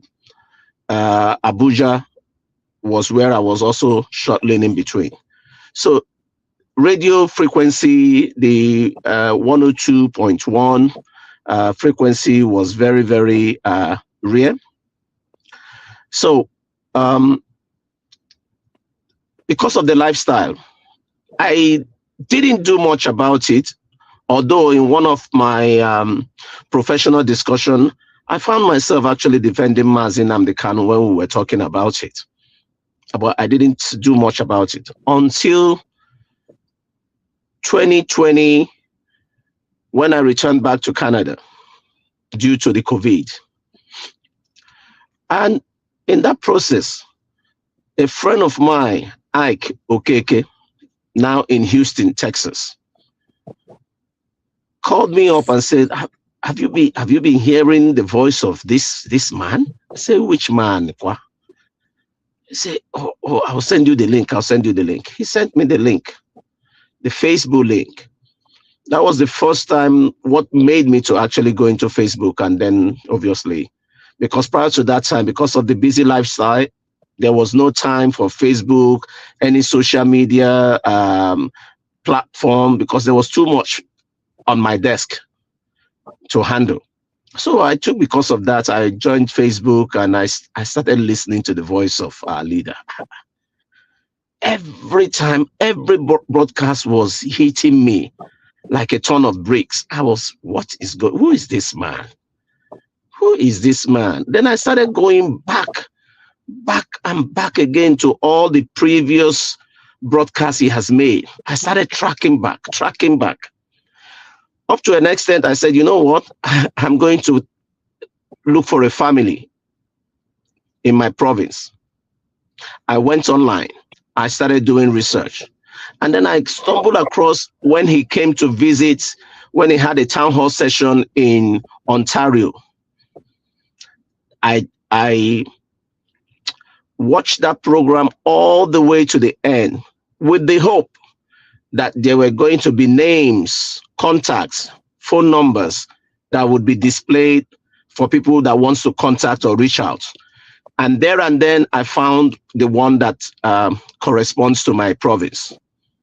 I took the number, I called the provincial coordinator, and immediately he accepted my call and he asked me to join. This was about August. And this was all during the lockdown session. So everything was online. So I took it on. Right there and then I asked him, he gave me all the requirements, including the oath. I said no problem with me, sent me a copy of it. And he told me the monthly dues. I paid everything up front at once. Straight away till the end of that year, I paid. And instantly, the next meeting, I was brought in. I took my oath there and then, and that was the beginning of my journey in IykeObed. Fast forwarding, the next meeting, he called me up and he said, you know what? We think you have what it takes. Can you actually take over the general secretary for us? I said, Mazibo, I didn't come for position, Bikokwano. Just let me be in the background. And, you know, I have a young family here. I just came back from Nigeria. I'm trying to, you know, be close to my family. He said, but all of us here are doing is all sacrifice. So if we know that there's something you can help to actually help the family, why not? I reluctantly, you know what? The word he said was everybody as a principal officer were all selfless efforts, selfless service. So if I think and I know I have what it takes in terms of my professional skill, I can bring it on board. Why not? So I said, you know what? All right. Since the secretary was leaving, I would take on that position. And I did a handover, took over the position, and then I built from scratch all the templates of the family. When I saw how everything was haphazard, I took it upon myself. I built a database for them, kept meticulous record of all the membership records, telephone numbers, payments that were being made, anything that was being missed, anything that was also at a click of his finger, he can ask me to produce a receipt or a report for so missing members. I can bring it up and just send it to him in one shot. Tell me who has not paid for this month. I will just do the I'll do the filter, do the macro, send it to him. So he was, and all the families were noticing. Everybody was so appreciative of this. That position was on a probationary level. Within 3 months, I was confirmed to take that position on a permanent level as a secretary. And then instantly, the financial secretary of our family was leaving. And then he asked me again, can I double up as a financial secretary? Yes. Again, selfless effort, but I will take it on an interim basis if you don't mind, Mazi. He said, okay, on an interim basis if you can. And then I will groom somebody else to be able to take over. He said, because I love what you're doing. It's obvious, everyone can see it. So I said, okay, I'll groom somebody else and train the person. Fortunately, the same brother that I groomed, I mentored him and he entered the IT profession as we speak today. If he's hearing my voice, he will know who I am. So fast forwarding, in between, I started noticing problems within the family. I started seeing some irregularities. Some of them, because of time, we cannot actually capture and finish everything on this program. So these irregularities that I was noticing made me to start asking questions. And the more questions I was asking, the more it wasn't going down well with the leadership. And because of that, I was framed. They framed me up. The third administration, with the connivance of the third administration, I was framed. And before I knew what was going on, the leadership was aware of it. Chike Doziem was in contact. Tony Nzurumike was also aware of it. I was framed of grievous bodily harm and an assault on my coordinator. I reached out to the right channel, including the CRC office under Tony Nzurumike, to plead my innocence. The message I got back was I should go and plead my case in the court of law. I was shocked. Are we taking each other to court? That's completely against the code of conduct that I've read over and over again. I was completely flabbergasted. There was nowhere to turn to. I reached out to all the other leadership in my province. But because my coordinator was very, very highly influential, he had the national coordinator on a speed dial. The national coordinator has Chike Doziem on a speed dial. Between all of them, they concluded that I should be expelled. Announcement was made in September of 2022. I was expelled, and quietly I went underground. I just went quietly home. I didn't fight anybody. I relinquished my position.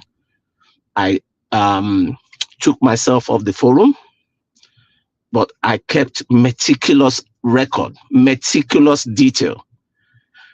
Before I knew it, three weeks later, I got a knock on the door by the state security services to serve me a paper for an invitation for the charges leveled against me. So that was when it dawned on me that it was real. It was real, that these people are really, really taking me to court for what I completely knew nothing about. So be it. I said, I'm going to fight. I am going to fight.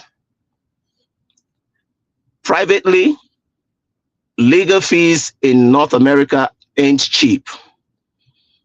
An hour is an average of $300 per hour. And I was on this for over 2.5 years of consultation with my criminal attorneys.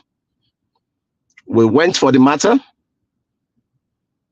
and I was completely, after 2 days of an intense cross-examination and witnesses, I was discharged and acquitted of all charges. This was when it dawned on me, maybe I was called for this movement. because something very strange happened during the during the trial.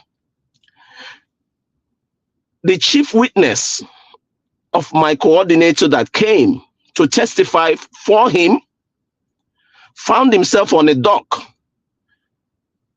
and within a space of just less than 20 minutes of being cross-examined, his testimony switched and he started testifying in my favor.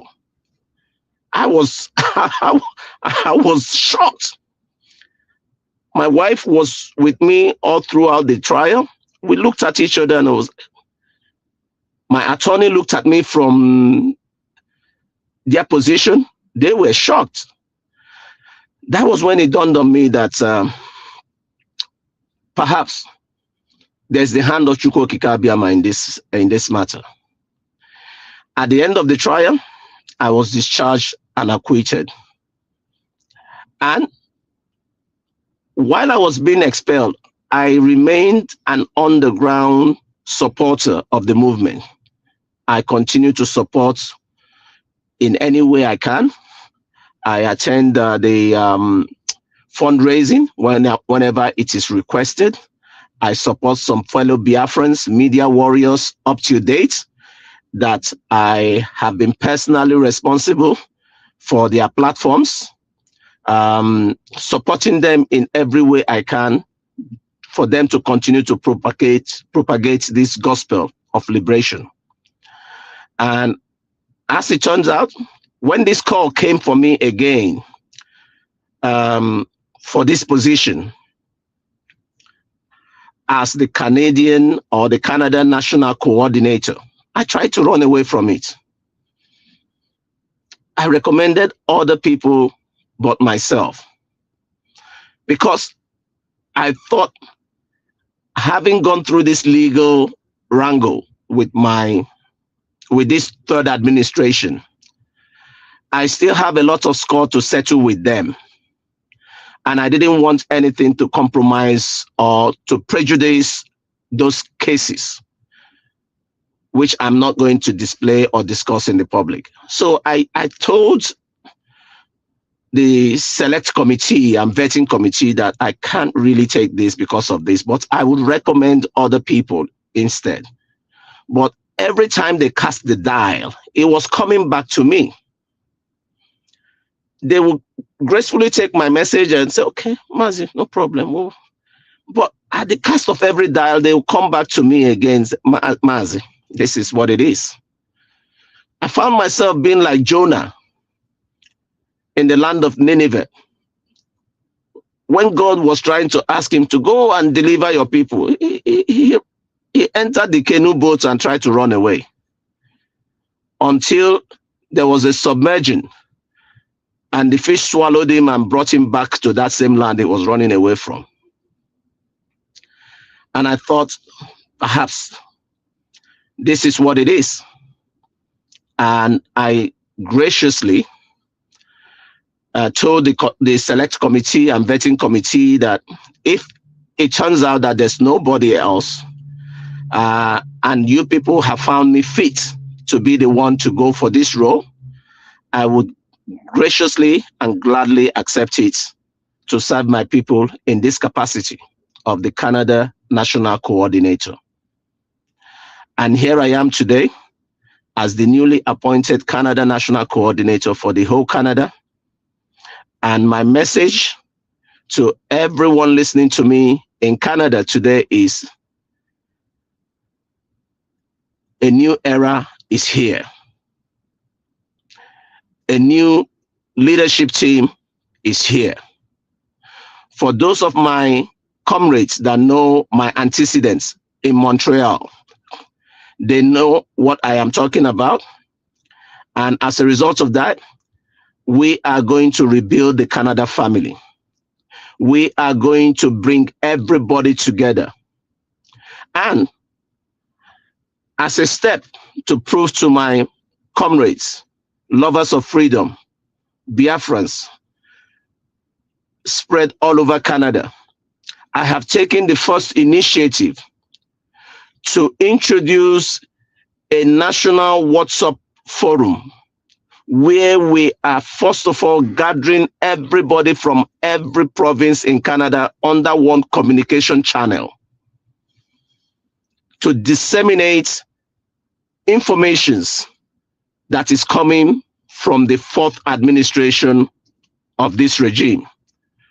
That platform is not the platform that you send any sort of information. Every information, authentic, undiluted information you need to hear from this administration, the fourth administration of the Canada National Coordinator, having been disseminated from my upper chain of command, that is where you get it. So for my brothers and sisters, fellow Biafrans, fellow IPOBians that have fallen aside because of the loss of interest in the last administration, I want to reassure every one of you that that era is done and dusted. A new sheriff is in town.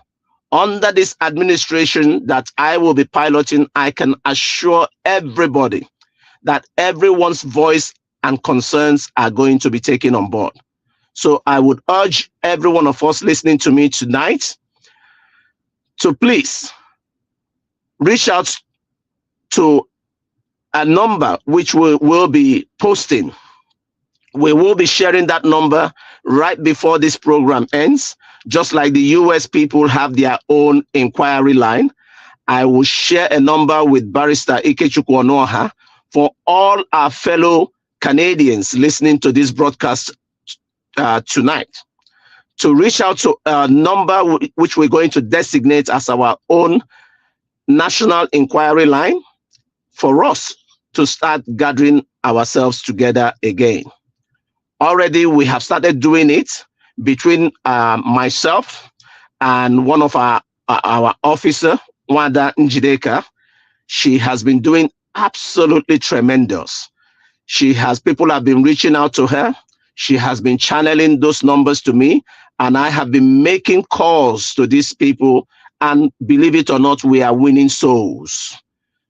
A lot of healing has to be done in Canada, and I can assure everyone listening to us tonight that that healing started on the 17th of June when that announcement was formally made. And tonight, I want to join hands with my brothers and sisters to please let us put aside what has happened under the third administration, and under this new dispensation, we are going to rebuild Canada. And rebuilding we will.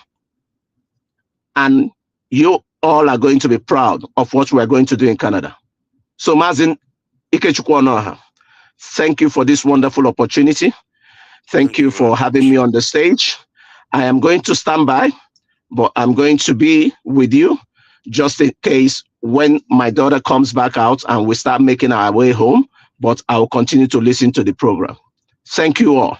Thank you very much, Ndeomazi. All right, thank you very much. As we are rounding up, please, if we can keep it short and sweet so that we can bring this program to an end. It's almost 12:23 here in South Africa. I'm not sure what time it is other places. All right, let's go quickly to Mazi Oluchi. Mazi Oluchi, if you can please, in a minute or two, tell Biafrans what you do in IPOB, and of course invite those around you to come and join. Go ahead, please. Thank you one more time, Mazi, and thank you for my comrades. Those of you who have spoken so well. Because of our time, like he said, Mazi Ikechukwu said, I'm going to be very brief. I am the DC coordinator by the grace of Chukwu Kabiama. And I just want to say that the third administration kind of disappointed us. They led us backward because we know the stages of the struggle. The first struggle was evangelism, to gather people around.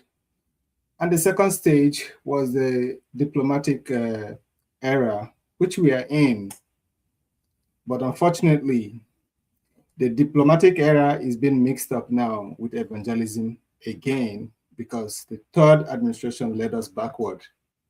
This is not what we're supposed to be doing. We're not supposed to be asking people, oh, call the inquiry line and all that. Well, unfortunately, that is what it is right now. I am calling on all Biafrans, especially those that live within the DC. If you have burnt your energy arguing about who the leader is at this point, arguing about who founded the IPOB, Radio Biafra and all that, that's not what we should be arguing. We should have grown past that stage by now. It shouldn't be a question of argument. So if you have been burned, if you have burned down your energy, if you have exhausted yourself, it's just like a group of people that saw apple and they were all trying to get, some apples. They started falling on each other, one another, and they started fighting like, why did you hit me? Why did you hit me? The apple they have not picked. And they started fighting each other. That's what it seems to me that's happening to some people right now. And at the end of the day, they ended up not picking the apple. We know our goal. I like the trajectory that the discussion today held about what made you come to IPOB. That's a way of reminding yourself, the history of your journey with IPOB. And if you do not have that history, I beg on you today, start documenting your history. So what am I saying in the whole essence of all this? There is a goal that we have to restore Biafra. And Nnamdi Kanu has positioned himself to lead this movement. If you have been distracted in any way, I know a lot of you listening out there, you are sitting on the fence. You said you don't want to join any IPOB, anything at all for now. This is the time to join the bandwagon. This is the time to come. The next stage after this diplomacy stage is Biafra restoration. So we are, once again, begging you, pleading with you, please come on board. Come on board. And Biafrans all over the world, wherever you are, locate your unit, go back, let ego be done away with. Forget about what people will say. It is you and the freedom that you're fighting for yourself, for your generations to come. So come back, let's do this together. I yield to others. Thank you. Very much, Mazi. Well spoken. All right, Mazi Onwomere Chijioke, if you can please, in a minute or two, go ahead and, of course, tell Biafrans what you do and also invite the people who are living around you to come and join the family. Go ahead, Mazi. Yeah, thank you, Mazi. Thank you very much. What we do, the summary of everything we do, whether we're marching, singing, protesting, or contributing, everything we do in IPOB is sacrifice. Sacrifice, that's the summary of it. Selfless sacrifice. Many of us have served in different capacities. I, for one, the first office I held in IPOB is as secretary. From there, under Chikedozem and Pope, some of you know him, they asked me to serve as the USA Public Relations Officer. While also at the same time, I'm serving as a state coordinator here. So many of us have put in the time and the effort and the financials to ensure that the struggle will continue. And without people like this, the struggle may suffer. And let me remind everybody also, just like our brother that just spoke before the last person, if you have not been accused of anything in IPOB, if you have not been accused of anything in IPOB, you are not making an effort. I'm telling you the truth. You have to push.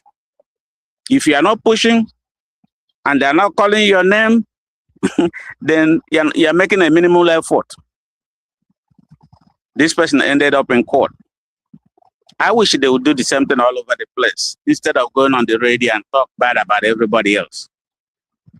But we're not deterred by what people are saying about us because they didn't give us this position because they love us or we are friends of them.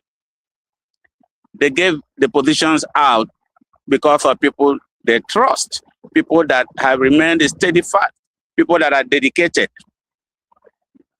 That's why that's this. Because if you are fraudulent, you'll be discovered. There's no two about it. It doesn't matter how long. You eventually be discovered. And you'll be called to answer it. Probably you'll be on the outside looking in. So everybody here out here saying this, saying that, disregard what people are telling you. Respond to the call. Come back, especially in my state of Georgia. I remember how many we were. When everything that happened in Georgia happened, I started with 7 or 8 people, back to 43, 53 people before hell broke loose. And then we start accusing each other of one thing or the other because of this, because of that. Let me tell you, an organization like IPOB, everybody's not going to love you. Everybody is not going to like you.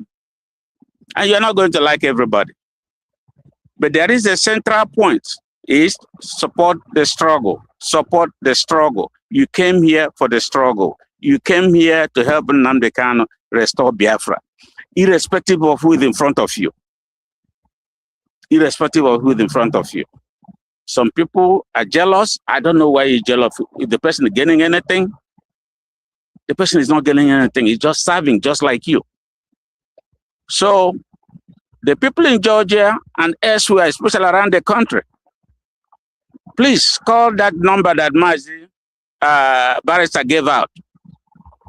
Tell them where you are in the state, in the United States. They will direct you to the regional coordinator or to the coordinator of that place. And for me personally, in Atlanta, Georgia, I am in Igbo Atlanta Forum. Any one of you can go there and get my number. In fact, I give it to you because it's already known.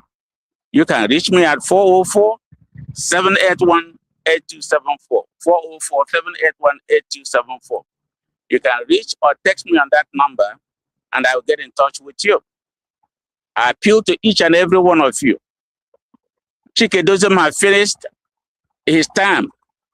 Nnamdi Kanu had retired him. To continue to say that you are for what DOS? We don't have 2 DOS. We only have one. And the one we have is being headed by Madam Wogu. So be reasonable, be practical. You know, one of members of his group that I was with during the time we were under Chike Dozem, in discussion, he said, Cosmos, I commend you though for taking the move you moved because what was going on was wrong. I said, no, I'm too educated and too intelligent to be sit down there and watch this and you want me to continue to put my money there. I'm not going to put my money there. So that's why I left them. That's why I left them. So everybody, please, you may not like everybody. Everybody will not like you. But that's not why you're there. You are there to do your part, do the needful to restore the struggle so that all of us can go home. We are in self-imposed exile. We can't go because of the nature of things at home. Why don't we then spend and fight for our freedom? Freedom is not free. You have to pay for it. People are paying for it in blood. Others are paying for it in sweat. Why don't we pay for it in finance since we are not at the epic center? Thank you, everybody, and God bless all of you. All right, thank you, Mazi. They were well spoken. All right, I'm going to go to Mazi Anworom and then Mazi Ichie. You will, of course, say your beats and we'll bring this program to an end. Mazi Anworom, if you're still there, please go ahead. Deo, Barrister, Deo. Well, the fellow Biafrans, actually, I I share the same position with Mazichi. So he has covered that part. But the Canada, North America, no, America and Mexico, that is what we are. So, and the number was given out. But there is something I want to say, and this is for those that I don't know whether I would say that they still don't get it. And you know, in Igbo, would I say idiom? I say na okay, umaka rice. Why am I saying that? Is this old food called Mazialozi? I see what he wrote and was circulating. It's like everybody must bow to whatever nonsense he's writing.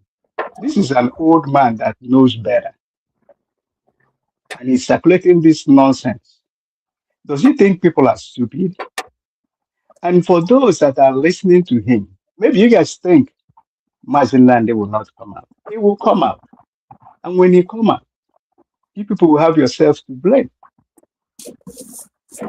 Because you can't tell me that you heard the voice of Mazinlande Kanu. And this useless old fool is why I'm telling you all. You must pledge allegiance to Chike Dozem.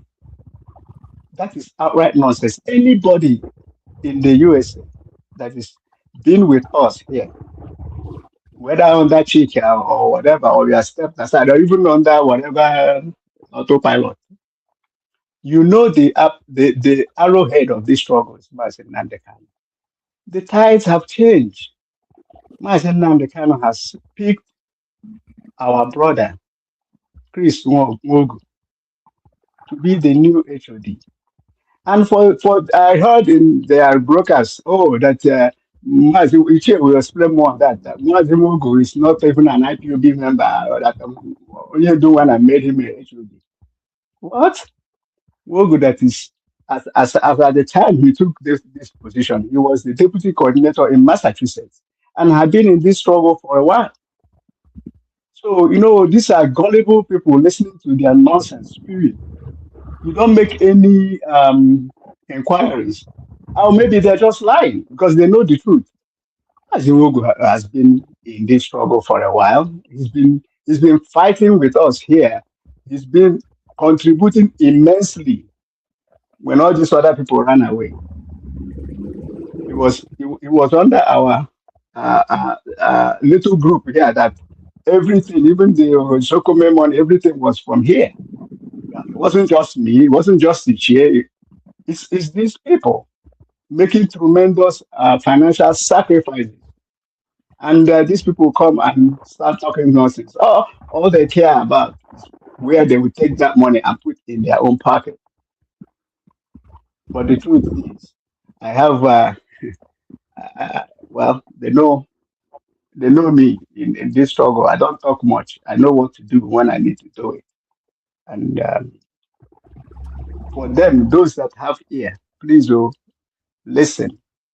Because at the end of the day, like everybody here have said it, I don't have to beat the dead horse. You will have yourself to blame. I'm not begging anybody, to be honest with you, because our leader have taught us to reason. If you can't reason, that's on you. If you want to join this, fine. If you don't want, because then you are not called for it. I'm not begging anybody, to be honest with you. I'm not being arrogant, but because we are Biafrans, we should know what is better. And we do the needful, because Chukwu Ikabem has blessed us with a supreme leader, Mazen Namdekan, to lead this struggle. And no matter what anybody says, no matter what they do, he will make it. And he will be out with us. Okay, like our leader say, okay, move from Nanya. They want to move Biafra. Very much, Mazi Ndidi Aworum. All right, let's go to Mazi Ezioku. Mazi Ezioku, please wrap it up for us so we can bring this program to an end. Ndewo, my brother. Like I call him my partner in crime because they don't like us when we are standing against them, against what they were doing, against their impunity. So they don't like us, and we don't care if they like us or not. All we are interested in is to make sure that the indigenous people of Biafra, which Mazi Nnamdi Kanu Kamano Ozuzu is the leader of our supreme leader, that we are doing the needful and what he wants us to do. Any other person can go to hell. That's the way I feel. They are saying that Chris Wogu is not an IPOB member. What a laughable situation for them, not for us. Mas Chris Wogu came into IPOB when I was the coordinator way back then. In fact, we had a little bit of fracas. At the end of the day, some people were trying to poach him to come and join them, but at the end of the day, he saw reason to follow us, which I was the coordinator then. Then from there, he became when I became the regional coordinator. He was now the my deputy, who was Dennis Okato, climbed up to become the coordinator. Then we tried to see who else was going to be the deputy coordinator then, which at the end of the day, I thank God that I didn't. We have to judge, our family the way it is. We judge, and sometimes mmụọ Chineke zuo anyị ozi anyị ezie ndị dị ndụ ntụ onye ndu si ekwu ya ọ bụ na mmụọ zie ya ozi ozie ndị dị ndụ, there and then my coordinator said he wanted our I've forgotten his name. Anyway, I call him our Oyibo. To become not the crazy Oyibo woman that got us into part of the mess that we are in today. I told him no, that I don't see him being the coordinator. Instead, let deputy coordinator. Instead, let Mazi Mugu become the deputy coordinator. And there in the meeting, we accepted for him to climb up and become the deputy coordinator. Then we informed the necessary upper echelon of what we have done, which was approved by our great leader, and we moved on. And for them to now come and be saying that he's not an IPOB member, it's just a laughable situation for them, not for us, because we've moved on. And like I said earlier, this IPOB that we're building, especially in the US, is not like other, that our great leader has given us the opportunity to serve our people.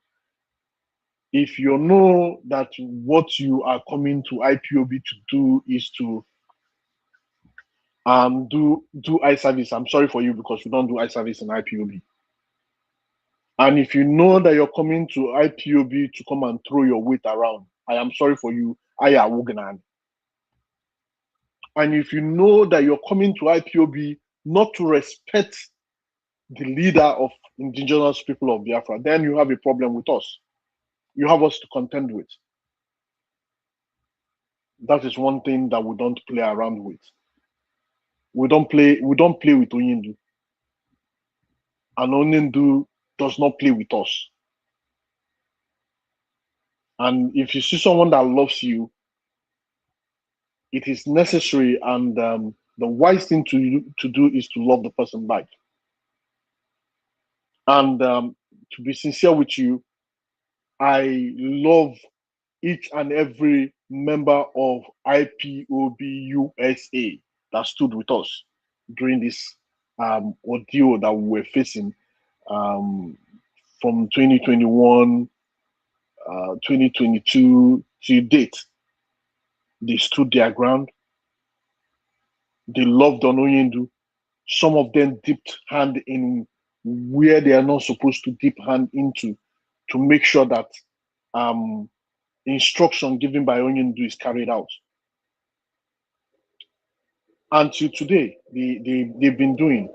And I'll use this opportunity to say thank you to our great mother, Madam Nenayanya, that stood her ground even when they were insulting her, saying a lot of things. They went to her place to say a lot.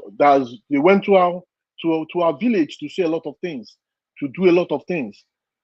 She still stood her ground, and she stood with Onyendu. She didn't waver. Thank Maz Kanonta. I thank Master Prophet. He stood his ground too. I thank our Prince, fine boy. I will not stop saying thank you to each and every one of them. And Naya Archive, there is this Mazi Zumezu. Mazi Zumezu did wonderfully well. Mazi Zumezu, they are what they call them, something writers. Mazi Zumezu destroyed each and every one of them with facts and figures. That's the reason why I call him in my archive. Mazi Zumezu, wonderful, and I thank him too.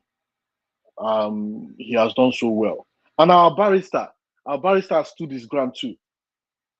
Makofu Makamakebo, our sisters, our reverend sisters,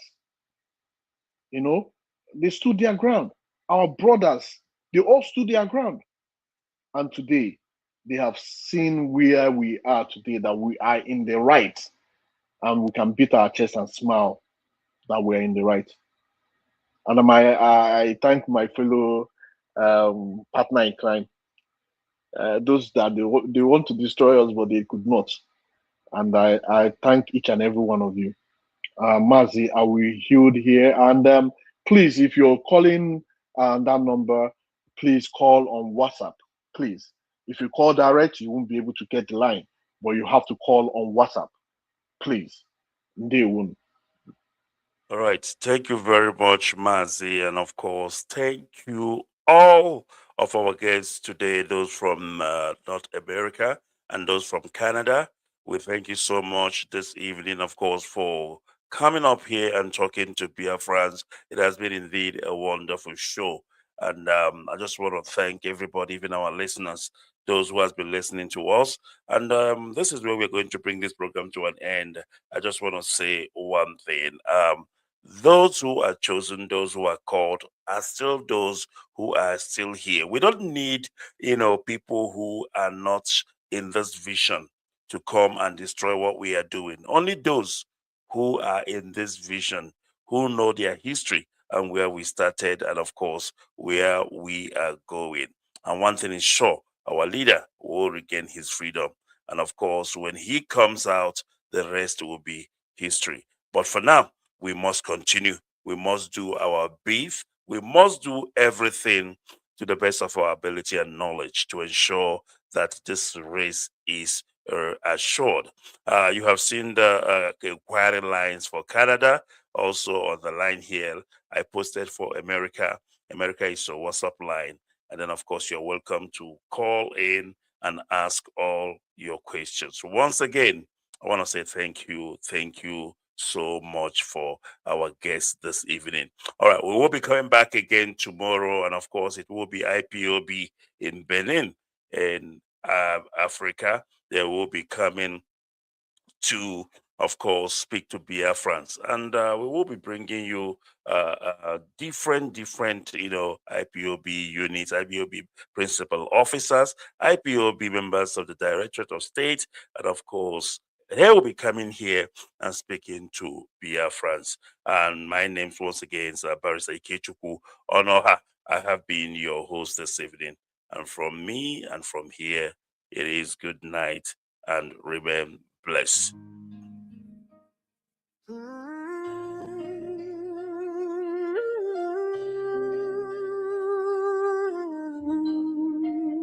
When a voice rise for freedom, sometimes the world is shake. You stand for truth, you talk your mind. Say every people deserve their shine, but the road turned dark, the night come quick. Dream where they burn make the chains feel thick. Yet his eyes still they speak courage, even when the walls around him rage. His story no be just one man's fight, not cry of a people wanting light. No matter how far them lock his door, the soul where they fight goes still rise more. Oh, Nnamdi Kanu, your voice still they call. Even if the night feel like it won't end at all. Chains fit by the body, but never a dream. Your hope still they flow like a rising stream. You ask for freedom with the fearless heart. Even if you know, back down or depart. Oh, Nnamdi Kanu, your name be echo of truth. A reminder that justice still gets work to do.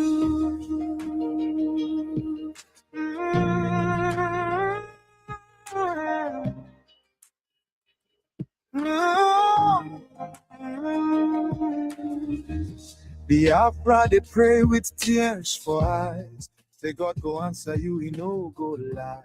People, they whisper songs for old. Carry your story like a sacred load. Life it's wound, but truth no die. Even for chains, your spirit still fly. History, they write itself for night. But one sunrise, we restore the rise. Storm no, they last forever long. Very soon do we go rise strong. Oh, Nnamdi Kanu, your voice still they call. Even if the night it won't end at all. Chains fit by the body, but never the truth. Your hope still they flow like a rising storm. You ask for freedom with a fearless heart. Even when you pain, you know, back down or depart. Oh, Nnamdi Kanu, your name the echo of truth. A reminder that justice still gets work to do. If tears could break iron, if prayers could open doors, your people will carry on. We hold faith, we hold hope steady.